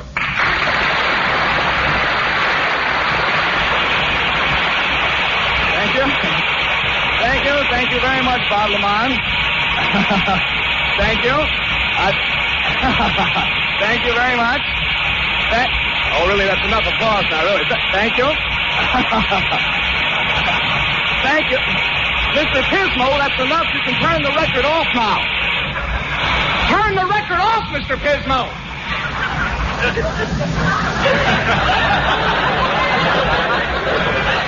Really, Mr. Pismo, it's a shame your parents weren't the type to devour their young. But in any event, good afternoon, ladies and gentlemen, and a very happy September the 22nd to you all. I want you to know it's a real kick to be celebrating another great season of CBS programs. Of course, I haven't been on the air since CBS started, but I have been in radio since 1935, fixing battery sets and things like that. And it's always a thrill to see how radio has grown up in that time.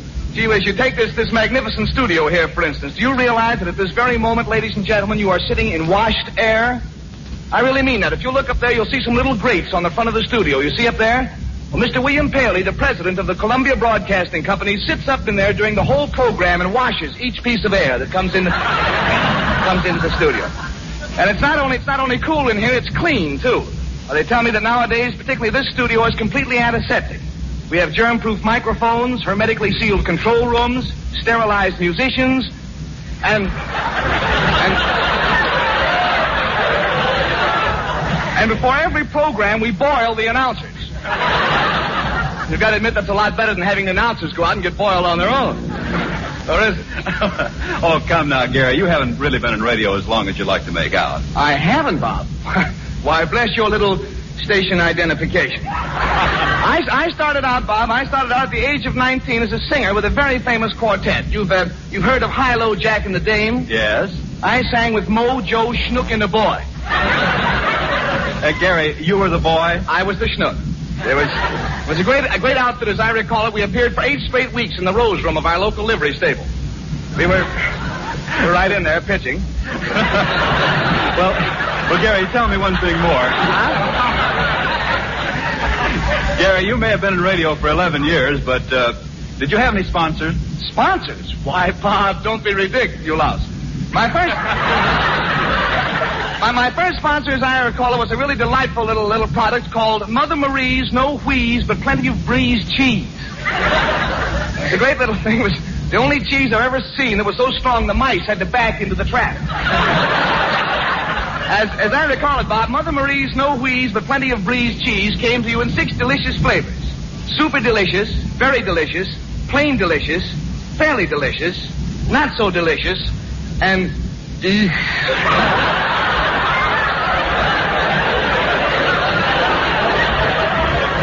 It was a very, very, very happy association. Okay, so that covers local radio, but how did you get to be a star? Well, Bob, that was just plain luck. I was holding down a very poorly paid job in New York at the time. I was master of ceremonies in a jukebox. When fate leaned down and slugged me on the head with a golden wand. At least I thought it was a wand until I looked up, and surely enough it was the nose himself, the one and only Jimmy Durante in person.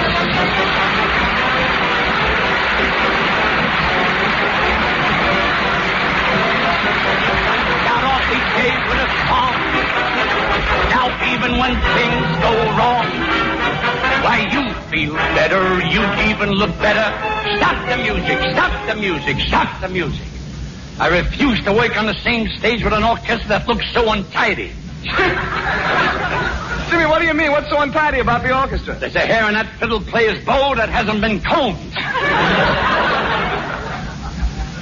That's the essence of social barbarism. Anyhow, I'm glad you made it to the show on time, Schnoz. And I'm glad to see you, too, Junior. You're so tried and true, so brave and blue, so luminable. But, Garrison, what a hectic time I had getting ready for this appearance. Yeah? I was sitting at home the other night, wearing my diving suit. You see, I have a sunken living room.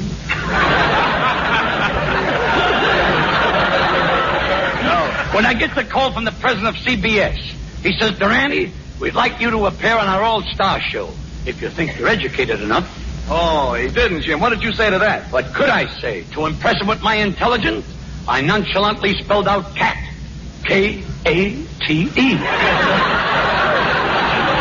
K-A-T-E, but Schnoz, that spells Kate. Kate is a girl's name. I happen to know this cat better than you do, Mr. Moore. But anyway, no sooner do I accept the invitation to appear than I'm surrounded by a quandary. I haven't got a suit that's fit to wear to the broadcast. Uh-oh. So early this morning, Junior, I runs around to my tailor, Rimsky Rappaport. Rimsky Rappaport. And I says, Rappaport, you got to make me a suit within 3 hours. So he went to work with a vengeance. Well, the suit looks wonderful on you, Jim, but what's that lump in the back? That's Rappaport. He's still working.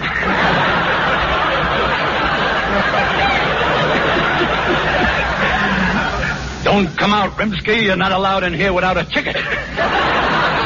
Well, in any event, Giacomo, I'm glad you made it. And now that you're here, what are we going to do on this auspicious occasion? Well, Junior, I thought maybe we could do something high class and classical.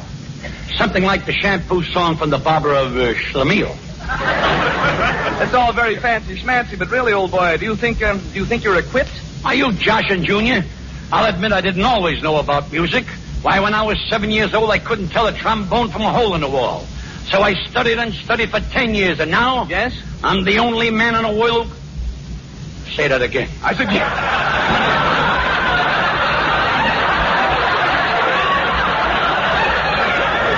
Will you please bring Mr. Durante the script with the neon typing on it, please? Just a minute. You said when you were 7 years old. You know, they can make mistakes in the script department, too. Are you joshing, Junior? I'll admit I didn't always know about music. You did? Why, when I was 7 years old, I couldn't tell a trombone from a hole in the wall. So I studied and studied for 10 years, and now... Yes? I'm the only man in the world who can play a hole in the wall.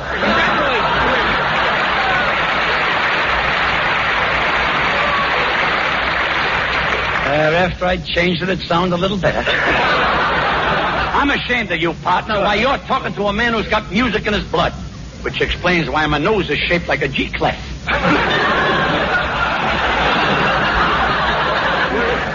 But that's all very well, Jim, but offhand I can't recall any classics that are arranged for a hole in the wall. That means that we'd have to sing today, and that, you know, is out. Well, not of a necessary. I told you I got music in my blood, and I had. My uncle was a famous basso, and my aunt was a soprano. Messo? She certainly was, but she had a fine voice. Well, I'll tell you what, Jim, if you insist on music, you sing by yourself. Meanwhile, I shall retire to the outskirts of Finland and listen for the finish. That's what I like about... That's what I like about my boy. He's got so much faith in me. But I never let an audience down. Maestro, music for that radio concert debut of that eminent baritone, James Durante. My song for tonight, Chloe.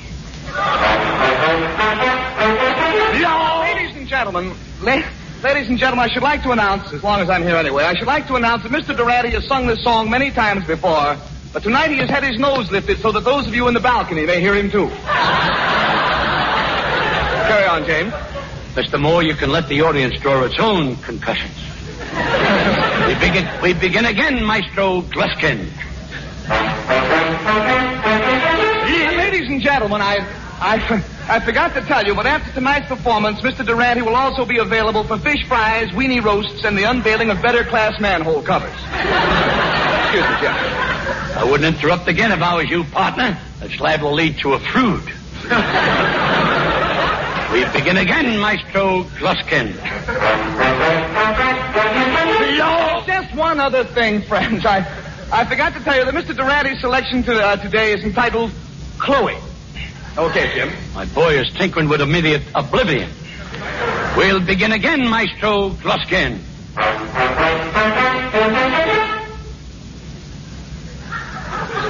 Well, Jim, what's the matter? It's no use, Junior. I'm a failure. Well, why, Jim? What's wrong? Now I can't remember the first word.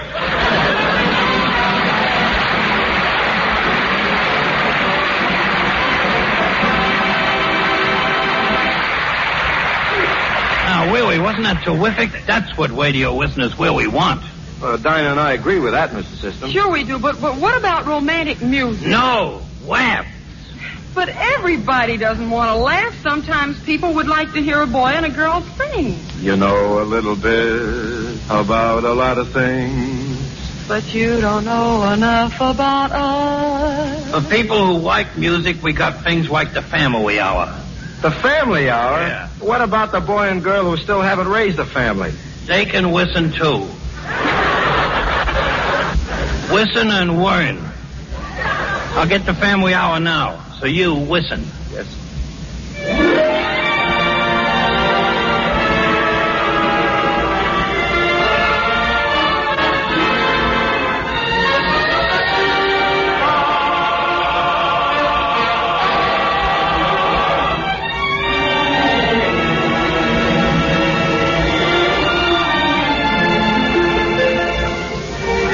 Good afternoon. This is Frank Gallup welcoming you to the Family Circle. Again, the curtains are drawn back on the family at home, and you're invited to share with us a typical Sunday afternoon musical vignette. Accompanied by Al Goodman and his famous orchestra, Patrice Munsell sings Sempre Libra from La Traviata, and Jack Smith and the male chorus sing Rica Pulpa.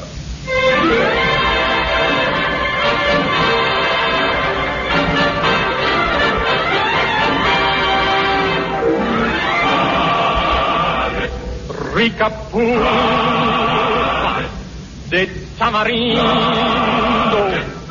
la treo este pulpero en su tablero para vender.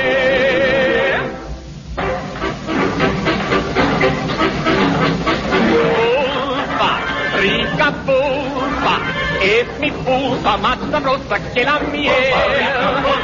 La pulpa de unos labios que curaron mis agravios. Con mi boca voy mi cartera, endulzando yo la entera con la azúcar de mi pulpa, rica pulpa, que es tan dulce como besos de mujer. Pulpa, rica pulpa, ay, casarita rica pulpa de Samaringo por Inés. Pulpa, rica pulpa, es mi pulpa más sabrosa que la miel y cual la pulpa. Pulpa, rica pulpa, que es tan dulce como besos de mujer. Pulpa, rica pulpa, ay, casarita de mentira, mentira, bonita, consentida de decir. Y pulpa, rica pulpa, como besos de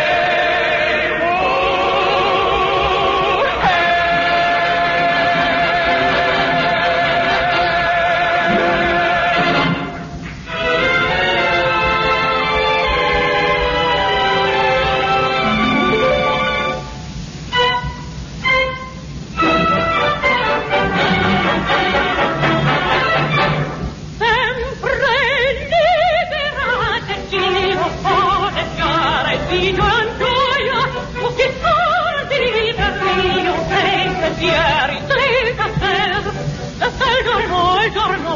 gioia, sempre lieta ne ritrovi.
My gracious, wasn't that wubbly? Yes, it was. We wubbed every minute of it, didn't we, Dinah? Absolutely. Now, about a boy and girl singing a romantic little interlude. Yeah.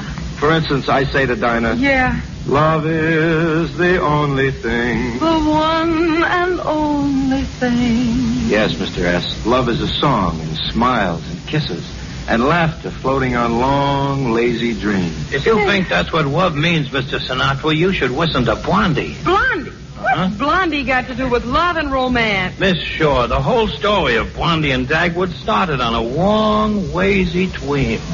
But love isn't all peaches and cream. Love is learning to raise little kids together. Real love is like this.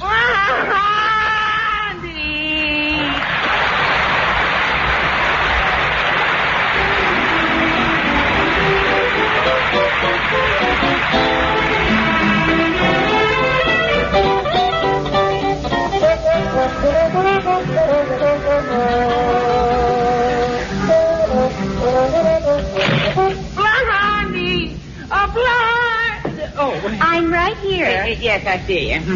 Hey, what are we having for dinner tonight, honey? Sauerkraut. Oh, my. And kiss me first and ask about dinner later. Oh, yeah. After all, which is more important, me or sauerkraut? Yeah, well, Blondie, I ought to kiss you first just the same. Well, I should hope so. Yeah.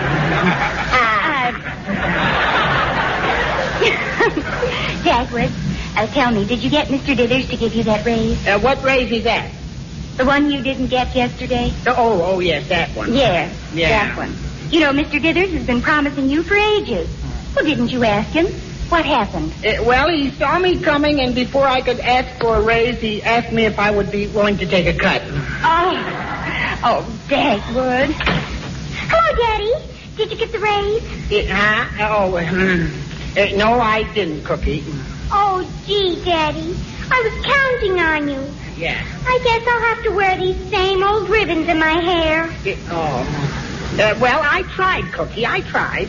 But you told Alexander and me that a Bumstead could do anything that was humanly possible. Well, Mr. Dithers isn't human, so it isn't possible. Oh, Dagwood, we really need that raise. Things are so high in the stores, I must have more grocery money. And I ought to have more allowance. It's terrible what I have to pay for bubble gum. Okay. This time I'm going to be tough with Mr. Dithers. Good. Tomorrow morning I'm going to demand that raise. Demand nothing. You're going down there and ask for it like a man.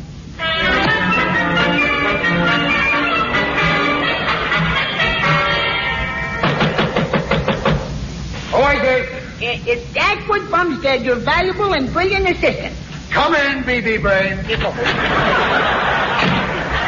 Good morning, Mr. Dithers. No comments. Huh? Well, Bumstead, what's on that tiny, tiny thing we loosely refer to as your mind? Mr. Dithers, I want you to give me... My answer is no. But, Mr. Dithers, you didn't even know what I was going to say. I heard you say give, and that was enough for me. Yeah.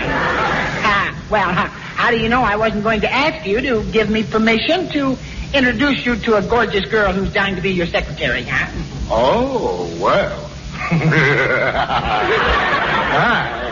Go ahead and ask me then. Okay. Mr. Dithers, I want you to give me permission to ask you to give me a raise. Bumstead. Oh, that awful cackle. You sound like the mating call of a Rhode Island wren. Now get back to your desk. Mr. Dithers, I want to discuss that raise. Bumstead, you're going back to your desk. Oh, no, I'm not. Oh, yes, you are. Oh, no, I'm not. Oh, yes, you are. Oh, yes, I am. Oh, no, you're not. Bumstead. Cut that out. You get back to your desk or I'll run your little finger through the pencil sharpener.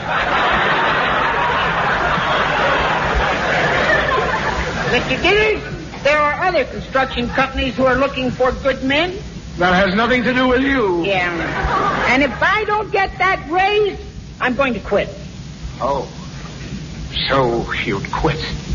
You'd run out on me for a few paltry dollars, all covered with germs. That's all you care for, poor old Dithers. Oh, now, wait a minute, Mr. After Dithers. the way I've treated you, too. Why, the Dithers Company has been like a mother to you. Just like a mother. And I've watched over you and helped you along and tried to do my best for you. And this is the gratitude I get. Well, I'm sorry, Mother. Mr. Dithers. I thought you were the one person whose loyalty I could count on. Yes. Well, you can, Mr. Dithers. Okay. I don't need that raise. Oh, Dagwood, old friend. Mr. Dithers, can I let you have a little money? Let's not overdo it, Bobby. Oh, come in. Mr. Dithers, I've been listening outside the door, so let's get back to that raise again. Blondie, please. Dagwood and I were discussing this on a very high plane. Blondie, I didn't know you were out there. Well, Dagwood, I don't think Mr. Dithers realizes how much we need the money. Come on in, Cookie, and say hello to Mr. Dithers. Hello, Mr. Dizzy. Why, hello, Cookie.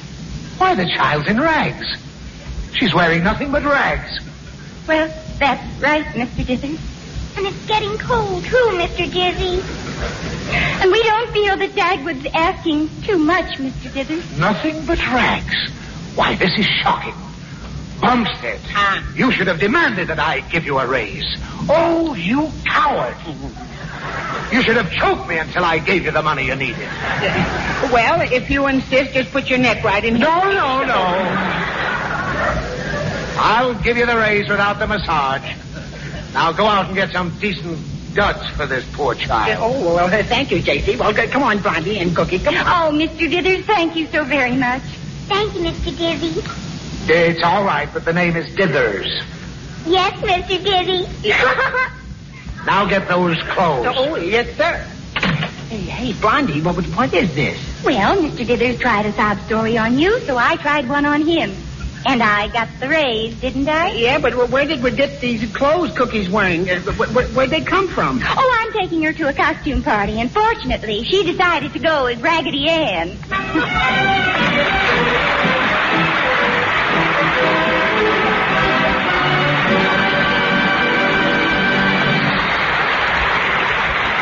Great, Mr. System, great. Just peachy dandy. Yeah, Frank and I agree with you that that's love, but we stand for romance.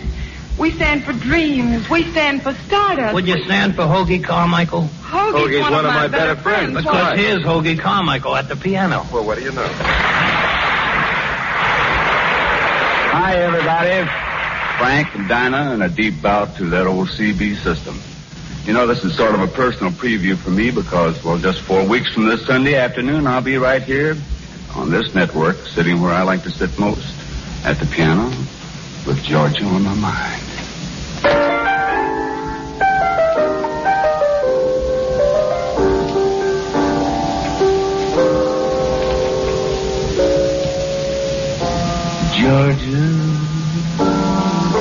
Georgia, the whole day through. Just an old sweet song keeps Georgia on my mind. Georgia on my mind each day. Georgia, my honey, a song of you comes as sweet and clear as moonlight through the pine.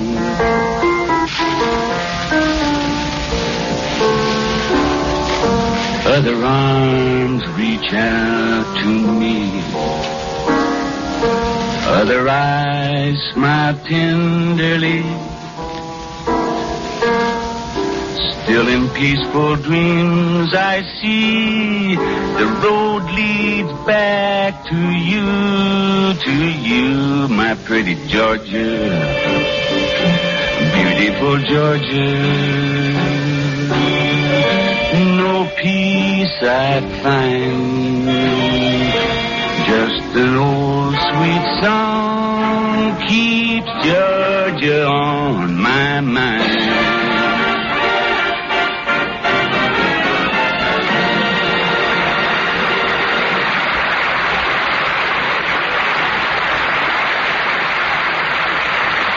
Loved every minute of it, Hoagie, didn't we, Dinah? You speak for me, French. Please, silence. Silence? Why? I'm listening for my cue. What cue?